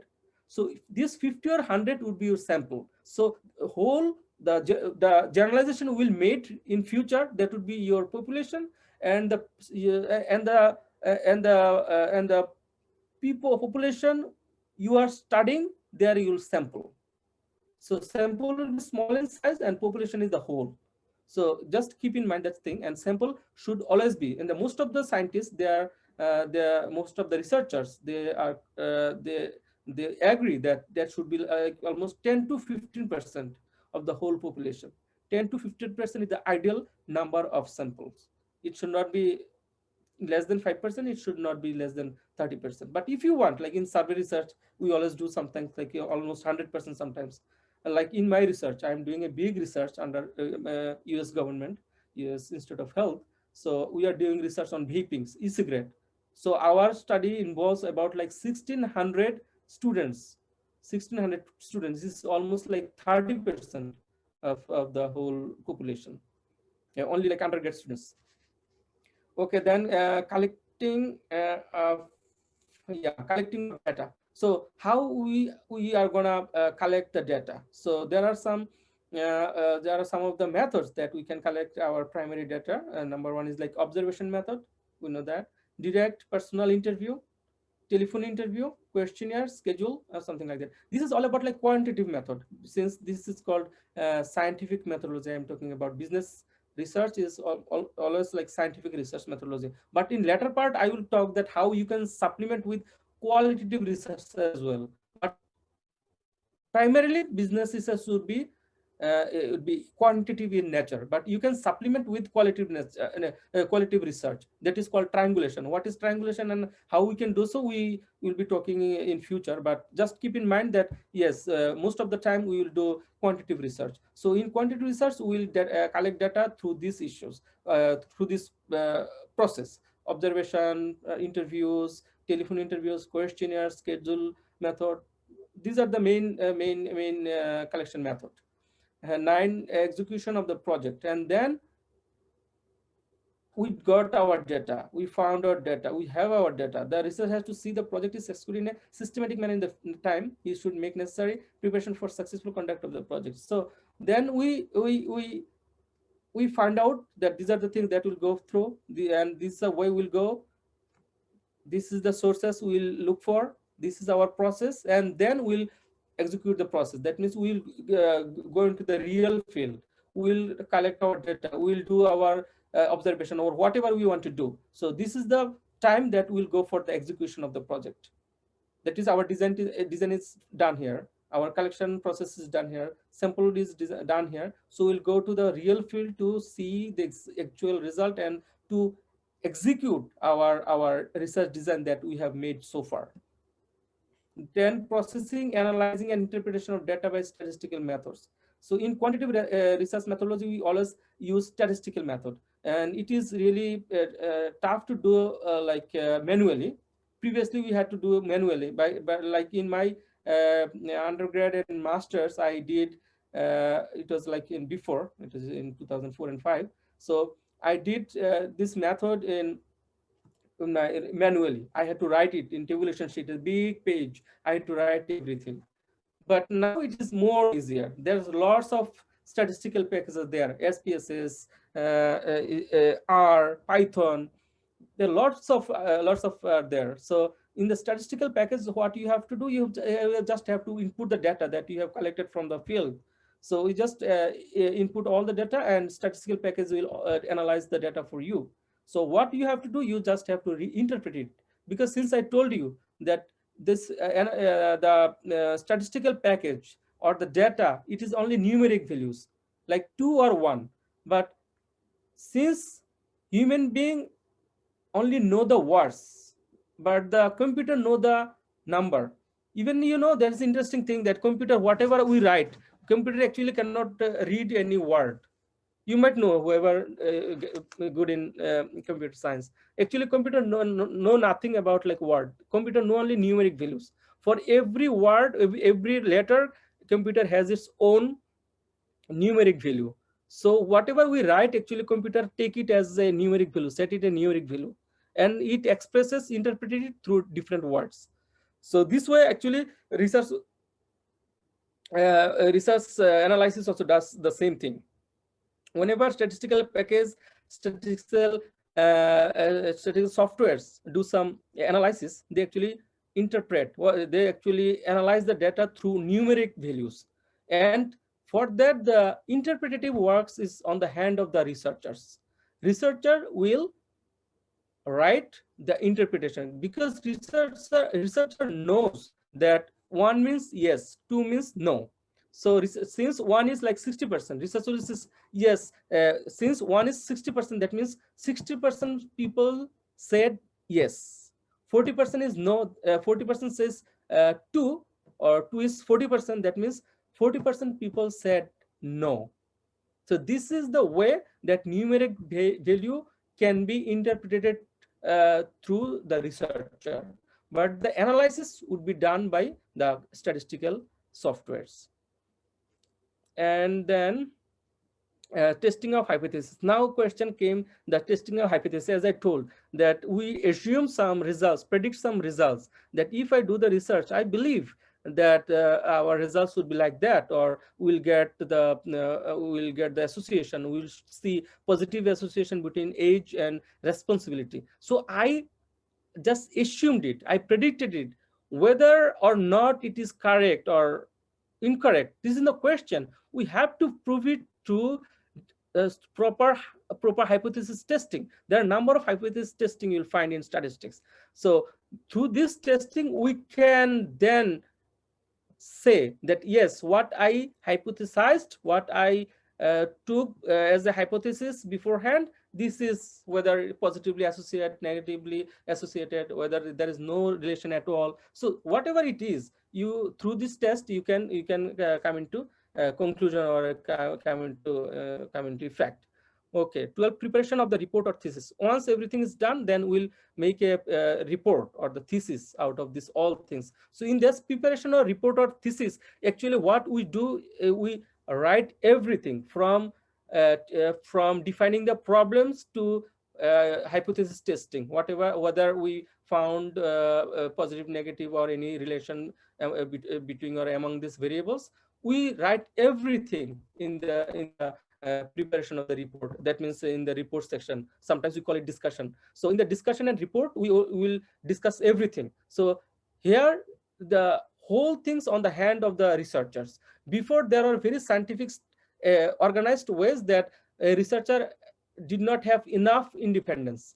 The researcher had to go through a systematic process, but in this process, a researcher could analyze, prepare, write the report, discuss the things in his own way, so that it could modify, it could add values, it could challenge existing research, or it can modify new things, or it could add values to the existing literary works. So these are the things that actually preparation of the report and thesis done. And in future, when they submit, if it is like doctoral students, or if any academic research, so when we submit this report or thesis, so actually the researcher or the supervisor actually look for this whole consistency over the period, over the from first to last. How is the consistency? Objective, is there all the did the researcher maintain all this process all together and properly? And then what is the result? What is the findings? What is the contribution of the findings? So these are the actually process of the whole whole research. So how many times is there left?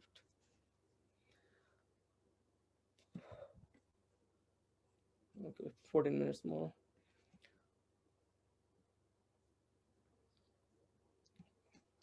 Okay, then the next question is selection and formulation of research problems. So today we'll be talking deeply about research problems. Next day we'll be talking about hypothesis. So one by one we'll be talking more about the every process. So there are 12 processes. So I'll be covering by 3 or 4 classes. So today is research problems. How we can select and formulate research problems. So number one is like research problem. As I told, that research problem is always a problem that you will look for on the basis of your own observation, your own experience, or it is called transient work. You may have known about on this idea or the concept. Transient work means that you will look for, you will go to the field and will look for the potential problems of that particular situation, and then it is called transient work. Out of this transient work, you will find some problems that yes, through my transient work, I found this problem that existed in this particular setup, and I want to do the research on the basis of that particular problem. So this is called that the selection of the problem. This way you could find out the problems that you want to look for. Okay, so that's another thing is like requisite or characteristics of a good research problem. So how we could make a good research problem? What are the prerequisites, the characteristics of that? Number one is it should be clear and unambiguous. Always research should be always clear and unambiguous. You cannot use any word, any single word that would that need further clarification, because the supervisor or the readers will not come to you to ask you what did you mean by this. No, you cannot do this. So every time whatever you write, whatever you put into your thesis, you should be always clear and unambiguous. And two is logical and systematic. It should be logical. Logical, that means like you cannot say something that is not logically vibrant. You cannot say like cow flies in the sky. No, it is not possible. So it should be always like logical and systematic. That means it go systematically. Systematically, that means like how this problem could logically related to the whole perspective that we are looking to. And then empirical means that is present in reality. Relation between variables. So you can also look for the relation between the variables. Like if you see this is responsibility, there are lack of responsibilities in the office. So you can look for the problems. What are the problems that inhibit young population for maintaining their responsibilities? So this way you can find the relation between variables. So there are a number of variables can be, like responsibilities can be related to education, their family, SES, their socioeconomic status. It can be related to their age. So you've just picked out one. Just I want to see the association between age and responsibility. So this way you actually relate one variable with another. So there are a number of variables can be. You cannot say that my one is the perfect, only age is related. No, you could say that yes, there might have different variables, but I just want to see that how age impact on on responsibilities. So it could be verifiable. It should be verifiable. If you cannot do something that cannot be verifiable, like you assert something but you cannot prove it, you cannot be. It should be verifiable. Interesting. Interesting. That means that it actually will incites interest to the readers, to the scholars. And another interesting is not finding doesn't mean failure new knowledge. So if you sometimes you do not find any answer of any particular problem, but still don't be demotivated, because findings nothing means also new knowledge. That means this chapter should be closed here. There are many scientific endeavors that have been closed before, because there are no new findings have found so far. New people came, that same results came again and again and again, and that's why they stopped new research over there. And then continue definition problem. So we at first we have to define the problem. So if you could define the problem, then we can understand the problem better, and we can get a kind of strong direction that which way we should go. One thing keep in mind, that the problem you identified, the variables you selected, it doesn't mean any common or general ideas, general understanding. It can be different than general understanding. Say for example, if we call that age, okay, age, we know age. If we ask you that what is age, what you would say? Age means like what is the physical age in years, or how many age of that person is, or something like that. But in research, you cannot be unclear, unambiguous. I told you, if I ask you that which age you want to mean, is it the older age, young people, 20s, 30s, 40s, what is it? And that's why whenever you define the problem, you always has to clearly mention that age means that age group. I want to mean age by like this age group, like young group can be like 15 to, even only you cannot say even young, you should say that age 15 to 20 years. So this is called defining the problem. At first define the problem, and this for this defining the problem, this is the variables that I will look for to identify the problems, or to gain answer of these problems. So these are the issues that we always have to keep in mind when we start research, that we have to define our problems, that our problem is like in the office, we see that responsibilities are not there, young people are not that responsible, they are not doing work properly or something like that. And since they are young, and that's why I want to look for the impact of age, especially the young age, to the responsibilities. And yeah, young age would encompass or involves people from like 20 years to 30 years or something like that. So you should be clearly mention or define the problems. Second one is scope of the problem. So what would you do with that problem? So what are the things that will do the problem? So you could say like our circumference, our periphery of the research would be like uh, only undergrad students or only the management trainees, not like a 20 to 25 years might be in the workers level, but you don't want to study the worker people. You only want to look for the management trainees or the officers or something like that. So that's why scope of the problem we always have to mention. You have to always clarify that which area or which extent you want to do the research on. Third one is like justification of the problem. You have to justify that why you are doing the research. Even especially in the action research, when you apply for the fund, we always have to justify your problem clearly. Otherwise, they will not give you any fund. You have to clarify them that this is the problem, and if I do the research, I believe that these findings can help these ways. Then your research or your proposal can be accepted. Other is not. Then originality of the problem. And the problem, I told you over and over again, that originality of the problem should be always original. That means if someone did it before you and they found some results, some excellent results, and actually your findings or research would be the reverberation of the previous findings, that doesn't mean actually anything, and you don't have to waste your time over there. So always it needs something that you should be original. The problem would be original something. Yeah, so I think, yeah, up to today, up to this level, and from the next day will be to be continued. I will be talking about the second process, second step of the research process. So my slides is done here. So now I will take the questions. So if you have any question, then I will ask the questions, answer the question.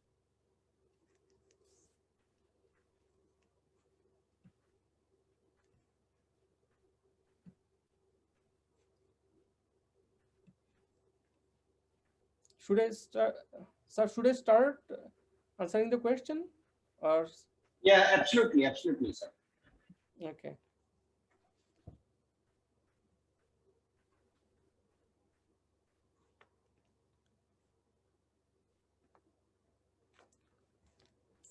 Or should I start?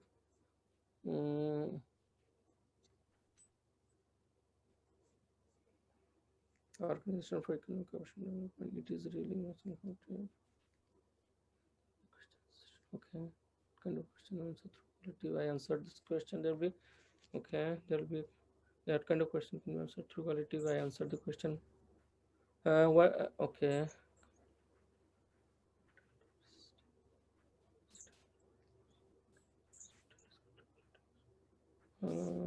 Have to do research. Quality means good or bad. Okay. Dr. Rekha asked about qualitative means good, bad, short, long, and so on. Okay. Quantitative research means based on only numbers, like how many chances you have got in exam. Just yeah, you're right. Thank you, Dr. Rekha. Yeah, I also did mean that. Okay. Can we do only analytic research without involving descriptive data? Yeah, you can, of course. Yeah, you can. Okay. As the word synopsis used here, is it a proposal or what is it? I knew it be different from proposal. Yes, proposal, synopsis actually is the shadow of the whole research. And proposal, that means that it doesn't involve everything. Like in proposal, you just write the problem and you will write the scope of the problem, and you would rational or write a what is called that I told this before. So you'd write a rationale of the problem, that why you are doing this, why you want to do the research. So these are the things that would be in the proposal. So this is the first step of doing any research, or this is the first step that you want to give a kind of idea about what you want to do, what we have found, what are the problems we have found, for what are the ideas that you in mind. This is the actually brainstorm step, brainstorming process. This is the first one. But in synopsis, after you finalize that, yes, in this through this research, this is my research design, that would be my objective, that would be my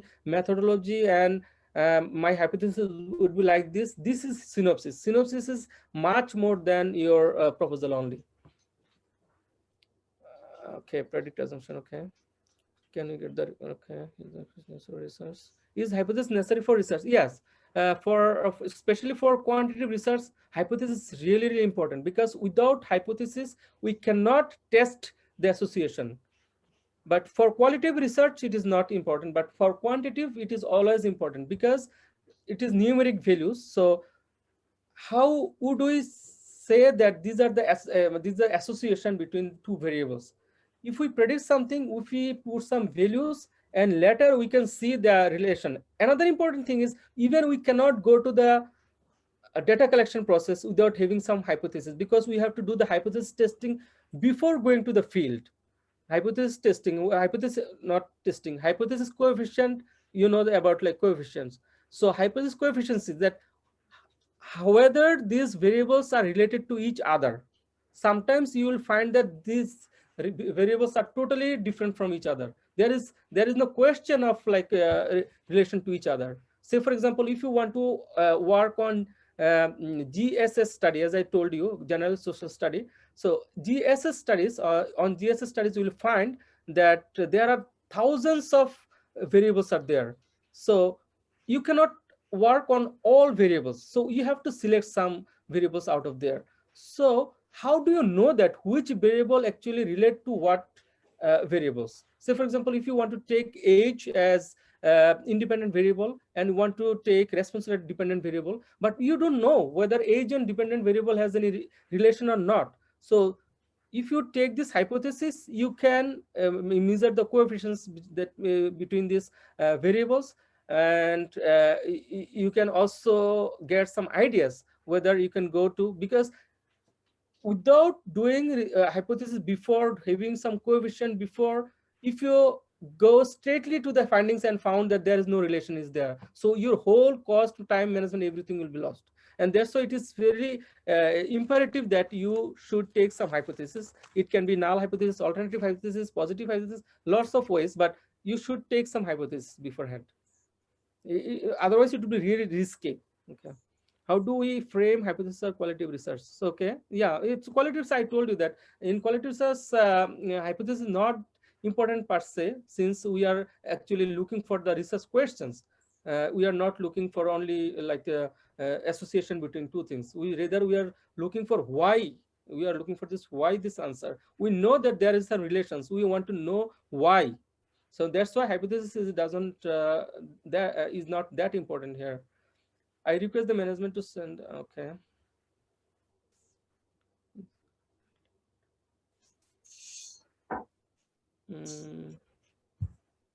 Any question? Any more question? And reliable research paper for a PhD research work. Okay, one Dr. Mita Kaushal. So how we would find the reliable research paper for our PhD research work? Reliable research paper, yeah. So I don't know whether you have any library platform. So if you do not have, you can look for, there are some research platform are there. I can tell you some name. One is Elsevier, is always a big Gestor can be, or Google Scholar itself. If you are paid member there, you can also access to all sorts of research work there, even dissertation, published, unpublished, all sorts of research work will be there. If you are paid member in Google Scholar, ResearchGate is another option. Another is number of ways. I can tell you the number of ways. So since we have a library and we have access to almost all sorts of organizations, research organizations around the world, we have more than 700 million materials available in our library. So we have everything, in fact. So if you have this sort of opportunities, you can look for there. Otherwise, if I want to suggest you one thing, that is Google Scholar. You'll find everything there if you are a paid member. Okay, then thank you. Okay. So how hypothesis affect the results of research topic extensively?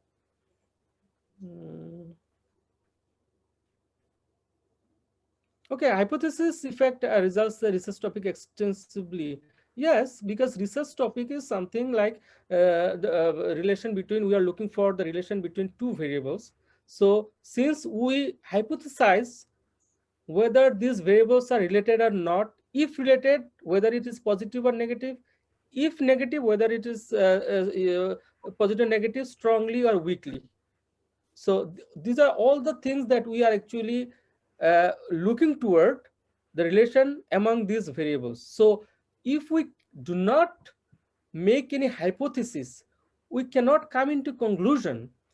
So if our hypothesis, say for example, I take say for example, null hypothesis, that there is no relation between age and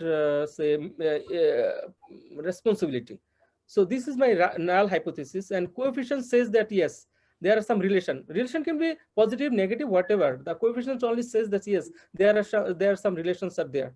So if you say the coefficient matrix, this is not research methodology course per se, but otherwise I would tell you that how we actually see correlation matrix. So all the correlations that you want to look for, it would be the left side from 1 to 10, say for example, and the other would be in the 1 to 10 the right side. So if you make a matrix of there, so you will find the relation of every variables with one, let's say 10 variables are there. For each of the variables, we will find relation with other 9 variables. So this way you can find a like correlation matrix. So in this matrix, you can see the relation between the or among the variables. So if you find that these variables are significant, you can take it as your variables. So without taking this hypothesis or this step, how do you know that whether they are significant or not?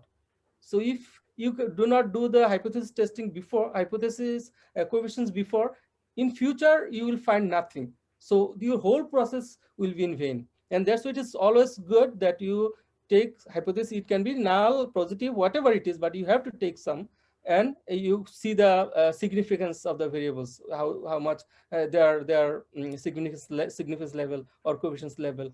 Say for example, if it is Pearson values, then it would be 0.05, less than 0.05. That means it's a lot of discussion here. If I want to tell, I don't know whether it'll take time. So you know that every research has some error. Like it is like if 100%, if the relationship is like 100% true, but there will be no 100% true. There are different reasons that would not be. So hypothesis, we always look for that. What are the difference between it? So difference should be very much slight. So less than 0.05%, we take it like as yes, this is significant. This is significant. That means they 0.5 is always excludable. So this way, if we decide or if we take hypothesis, then we can go to the next level, because we are now sure that we will not in vain. Either it should be positive, either it should be negative, but there are some associations there. But if there is no association is there null, then your all effort will be in vain. Professor Priyan, can I have a query? Yes, sure, please. Yep. Thank you, Professor Atul, for unmuting and taking the request. Thank you. Thanks a lot for the session today. I have one specific question on the designs. You rightly mentioned that there is a need for a specific design that needs to be chosen for answering a research question. Now, when we connect real life questions that we need answers for and the specificity of the research design, we often feel that there could be more than a design that can be applicable to answer one research question which is broad by nature. So how feasible is it to mix different study designs to answer one broad-based research question? Are you asking that how would you make the design, research design? No, sir. How feasible is it to mix different types of study design to answer one broad-based research question? One broad Like question, for how would example, Mhm. I want to study a phenomenon as a part of my project. Mhm. And the second extension of my work, I also need to see the association between the factors related to that phenomenon. Mhm. So can these two different sets of study design be incorporated in one research project, or do we need to have separate projects to answer these two separate questions? Oh, okay, I got it now. Yeah, so at first, before going to research design, you should look for the hypothesis first. Like you should check the significance of the variables. So if you think that the both of the research and the variables are somehow related to each other, so if you find that yes, they are significantly related, they are significantly associated with each other, you can do in one single research. And if you don't find this, then you should separate the variables. Say for example, right, responsibility and education, you see that is age, education, and responsibility. Age has separately related to responsibility, education has separately related to responsibility, but age and education doesn't have any association. They're not significantly related, so you don't have to relate all these three together, because if it is so, there might be that you cannot get the real answer.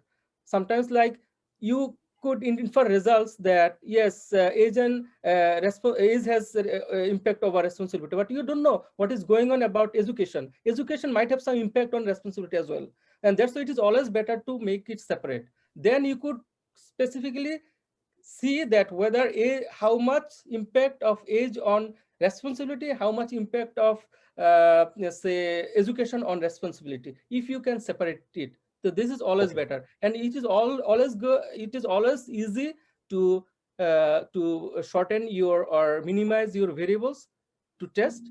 And research design would be, you can also write make the research design per se that way, because age for age, it is the demographic variables. It has one sort of research design. You can fix it. This is like established skills are there. And if you look for like education, there is like SES, socioeconomic status. So in socioeconomic status, there is another scale. So if you can separate different variables, then you could use different scales, and that could give you more reliable results. All right. Thank you Yes. so much, sir. Thank you. Thank you. Appreciate it. Yeah.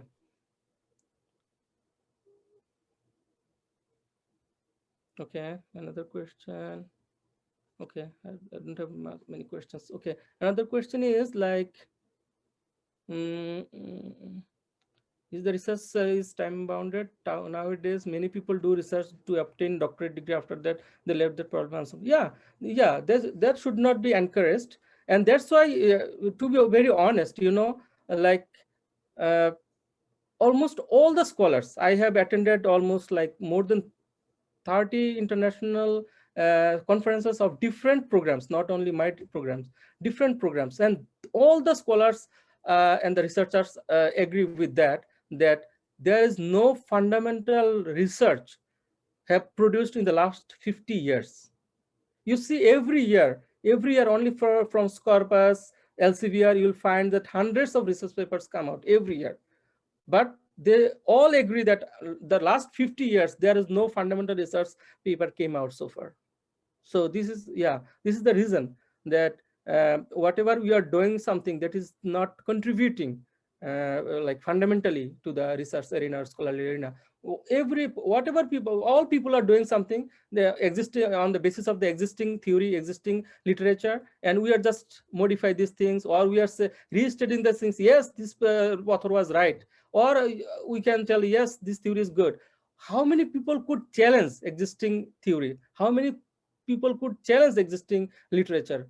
Nobody could take the encourage the power, or take the to the courage to challenge the existing research or existing theories. But if anybody could, that would be an excellent job. But we could not. So this is the problem with the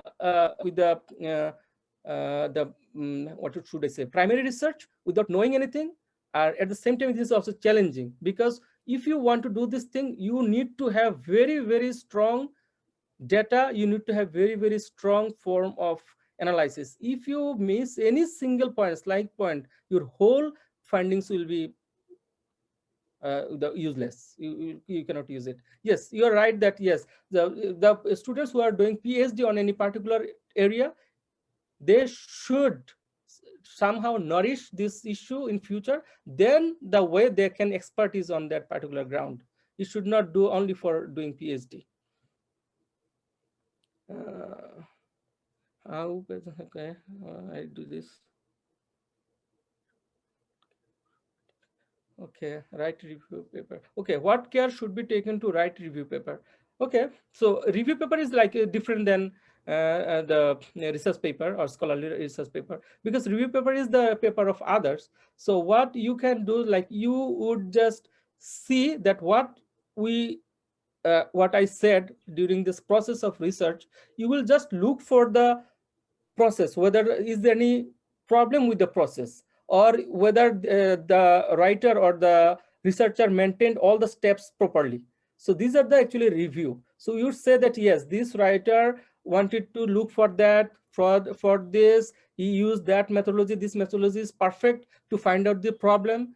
This problem is like that, and this method is perfect for finding this sort of problem. He used this literature, and if he did not cover all this literature, you could also tell that yes, he did not use that literature that was really phenomenal into this study. And then you could say the findings, yes, these findings can help this way, it challenge this way. Or you could say some that findings could not produce a desirable result because it is already is there, so he could not produce any result. So these are the things actually you could review the results on the basis of the scientific methodology, not something from your mind that I don't like this person or something like that. It should be always based on the research methodology. So you'll question, you will analyze the paper or the article on the basis of the system or the organization of the research that is available in the scholarly arena. Okay, then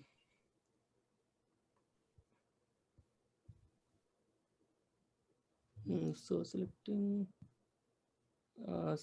some variables do affect the outcome at a higher pace. Selecting some variables do affect the outcome.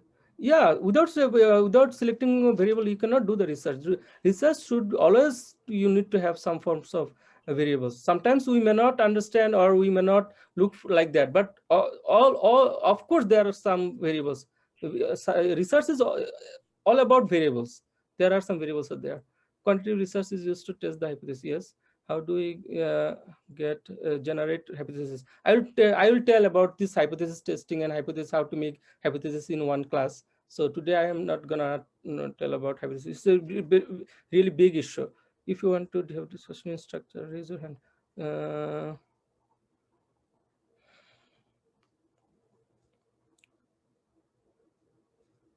Okay, this is interesting question, Dr. Sharmista. This question is really important, interesting. If our research is based on forming strategy to combat a phenomenon, for example, reopening of schools and colleges in COVID-19, how do we proceed with this? Okay, good question. If a research based on forming strategy to combat a phenomenon, okay, so think that what is the research problem here? At first, just look for the research problem. The research problem is like our education system is somehow is disrupted for this COVID-19. So you got these two things. One is like COVID-19 and your education disruption. Okay. So another thing, this is, we call it like intervening variables. That is not directly related to the dependent and independent variables. There are something that would come in between. Like our main concern is our independent variable is COVID impact on other, and COVID impact on what? COVID impact on like our education disruption or educational failure or something like that.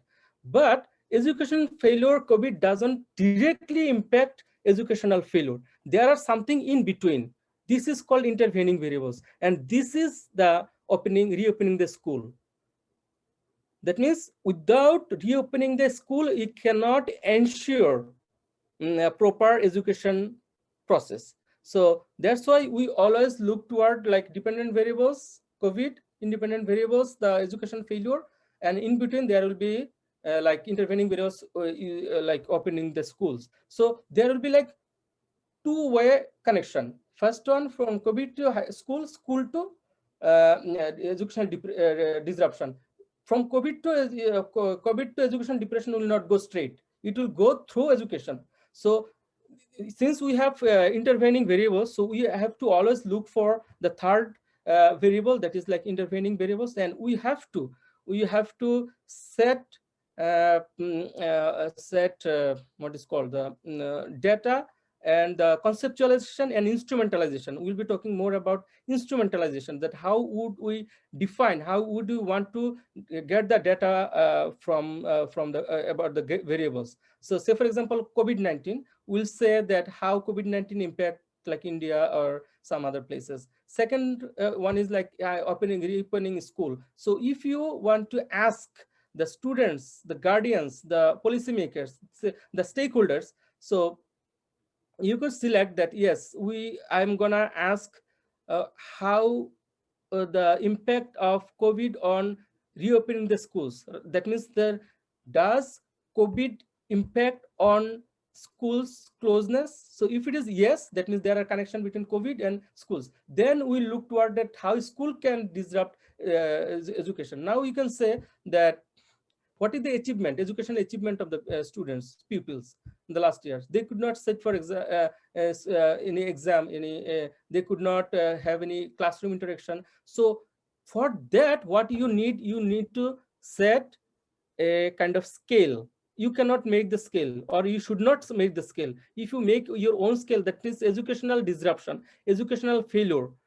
If you should use any existing scale that would say that what does educational failure means, and that would say that education failure means not attend to the class like 100 days in a year, not sit for exam for like for three at a time more than 3 months or 1 semester. So there are a few things, that's the indicators by which you can tell that education desertion happens.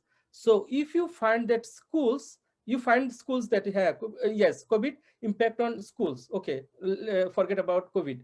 How schools now impact on our education disruption? If you find that yes, all the scales, all the indicators tell that yes, because of the closing of the school, the educational indicators, all the educational accomplishments, all the educational achievement are disrupted. That's why school closeness is impacting on this school educational disruption. Now we can relate with this COVID-19 through not A to C, A to B, B to C.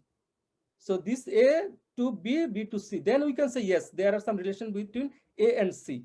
So this is called intervening variables. Through intervening variables, sometimes we have to relate, and we have to make a model on that. So there are different ways of making model. So you can see in different figures.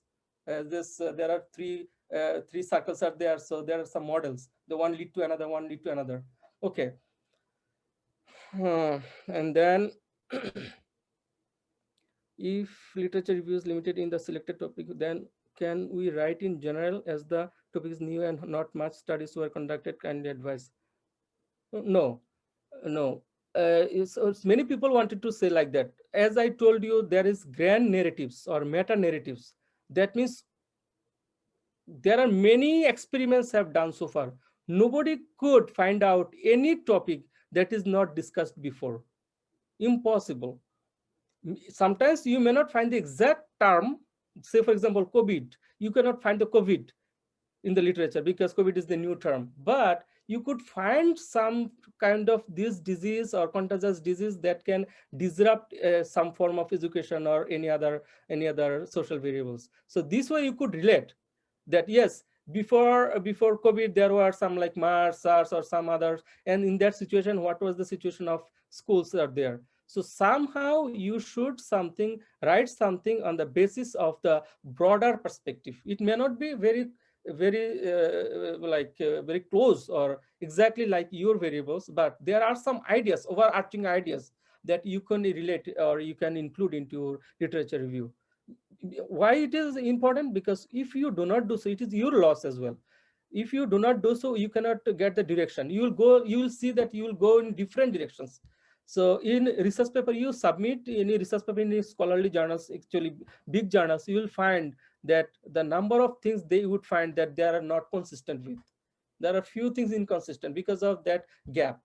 If you are not studying literature properly, there will be many inconsistencies there. So that's why it is less imperative that you look for literature reviews, or even at least a theoretical framework, big theoretical framework. If you cannot find it, just let me know. And thank you. Okay, what are the different types of research design and what is one is suitable quantitative research design? Okay, for quantitative research design, now it is established. This is called scientific research design. Scientific research design. We don't have to look for a different research design by yourself. It is now fixed. It is easy for us now. In all quantitative research, there is a fixed scientific method for research design, and scientific research is very common. Defining the problem, selecting the hypothesis, objective, methodology, data collection procedure, then like findings, analyzing the findings, and then the like interpretation, discussion. These are the common research design you will find everywhere. This is scientific research design that is applicable for all departments, all disciplines, all perspectives. So you don't have to think, you just make it a kind of template. You just set your variables, your steps there.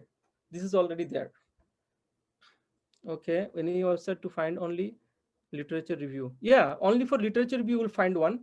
I just let me know remind the number. Abstract. There is a big website. Actually, this is a platform. They have like a big organization, and their name is start with abstract. I forgot the name. So you'll find all abstract around the world, all abstract, whether high index, low index, whatever it is, you will find all abstracts, all research topics there. Okay, so this name is like abstract, but there is something in between. I forgot.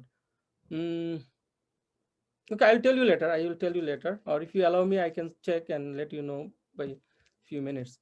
Okay, and what else? Okay, I don't see any other question. So yeah, I think I have done so far. So if any other question you can ask, otherwise I think I will transfer it to Dr. Atul Kumar.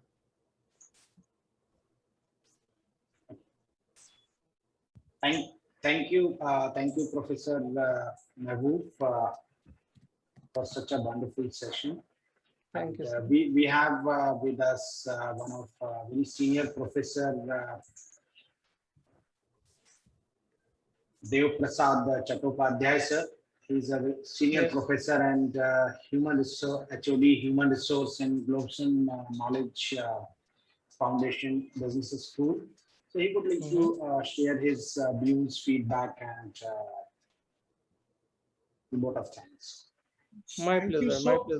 Thank you so much, Dr. Atul sir. How can I thank you enough? On behalf of my personal behalf and on behalf of all my fellow co-participants, we are all your trainees. We are all your mentees. You are our guru. We are all your learners. And so cumulatively and personally, I take this privilege and honor to accord my sincere thanks to you for such a wonderful session. I am a teacher now for the last 24 years, sir, and before that 24 years in industry.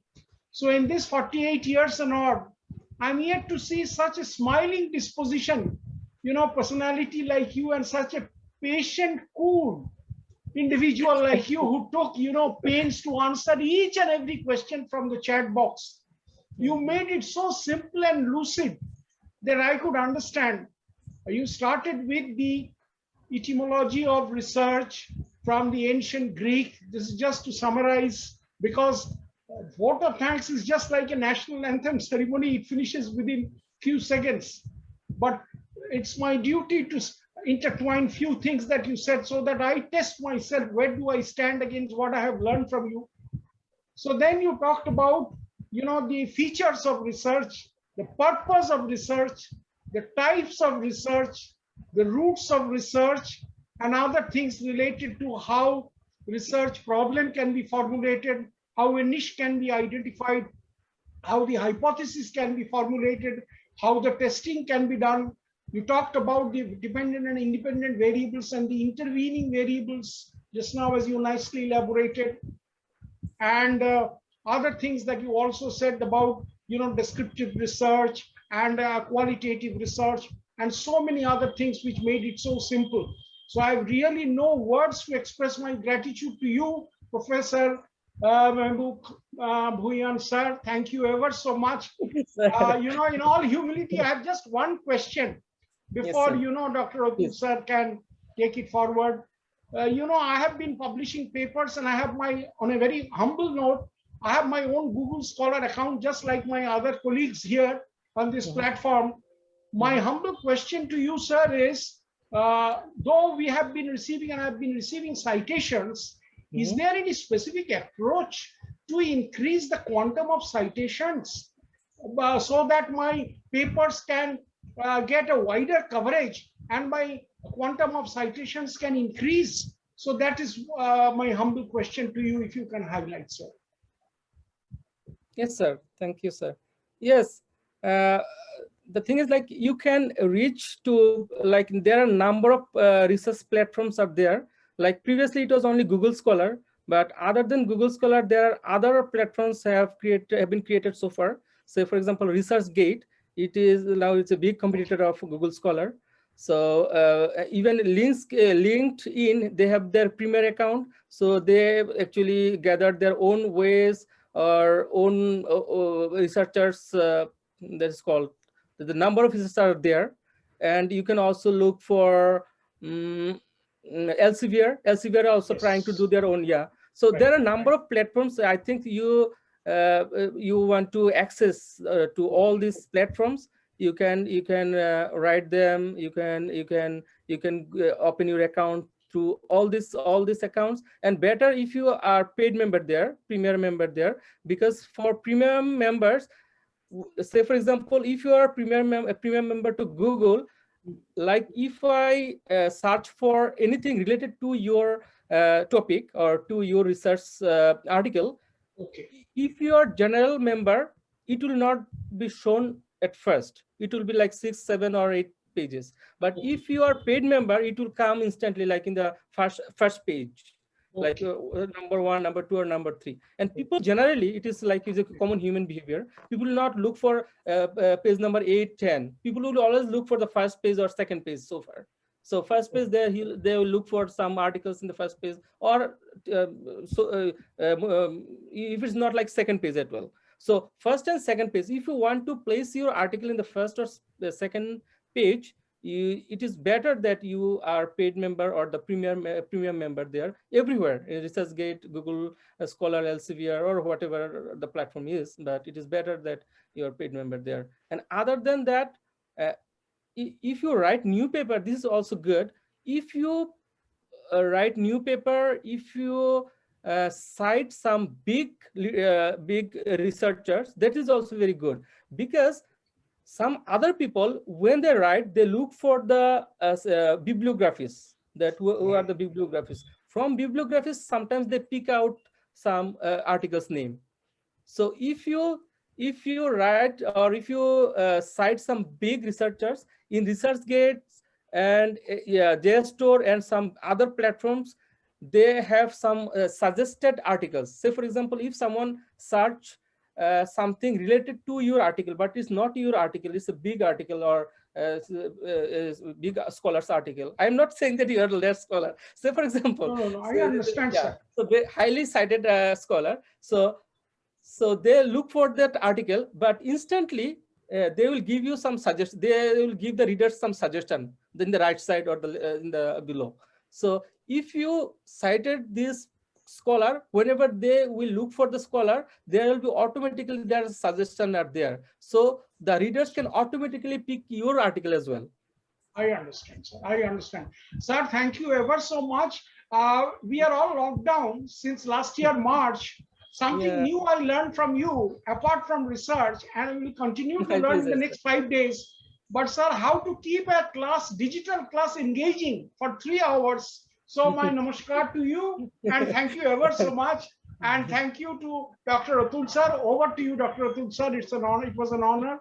Great opportunity. Thank you, sir. Over to you, Thank Dr. you. Atul. Thank you. Thank you so much, sir. Thank you so much, Welcome, sir. sir. My I would like to add with Professor Mahboob that even we can have also ORC ID and researcher ID by Thomson Reuters for increasing our citations as well. Right. These two other options can also be included. Okay. Thank you, sir. Now I would like to request my fellow colleague and coordinator of this STTP, Professor Geetika Jha, to say a few words of wisdom and positivity. Thank you. Thank you, Professor Atul. It's really a great privilege to be amongst so many august scholars and professors here who have joined this STTP, and my special thanks to Professor Mehboob Bhoyan. Really quoting Dr. Deva Prasad, that he said how to keep such a big class, such a long class engaged is to be learned, really learned from you, sir. Literally each and every, I mean, we had almost 210 participants, and by the time your session was going on, all of them were intact. And they were asking, ma'am, should we leave now? Because I have got class here, I've got class there. So it's really very encouraging. There's a lot to learn, even more. 5 days more are there with you. So yes, thank you so much. And the energy and the persona and the that you have exhibited during the sessions is much commendable. And you are a true representative of the background which is behind you. So many books. And Yeah, I love book. yeah. So I love book and nature as well. So you actually represented those things with your knowledge, that, and the way you framed and the flow of the lecture was absolutely very commendable and to be learnt. So thank you so very much. And we are looking many more interactive sessions, 4 days more to go with you. We'll be learning many more things. So we'll stay tuned for next 4 days. Thank you so much. Thank you, sir. A small announcement to all the participants. The link, feedback link, has been shared with you in your respective mail addresses. It might have received you might have received it at 12:30 p.m. So it is requested, kindly fill those feedback, and it also has assignment. So please fill that assignment. It's not it's going to add to what we have learned today. So this process will be following for the next 5 days, so that it will keep us engaged, not only listen, but also learn after what we have listened. Thank you so much, sir. Okay, so thank you everyone. Thank you so much. We'll see you tomorrow morning at 11 a.m. as per Indian Standard Time. Thank you once again.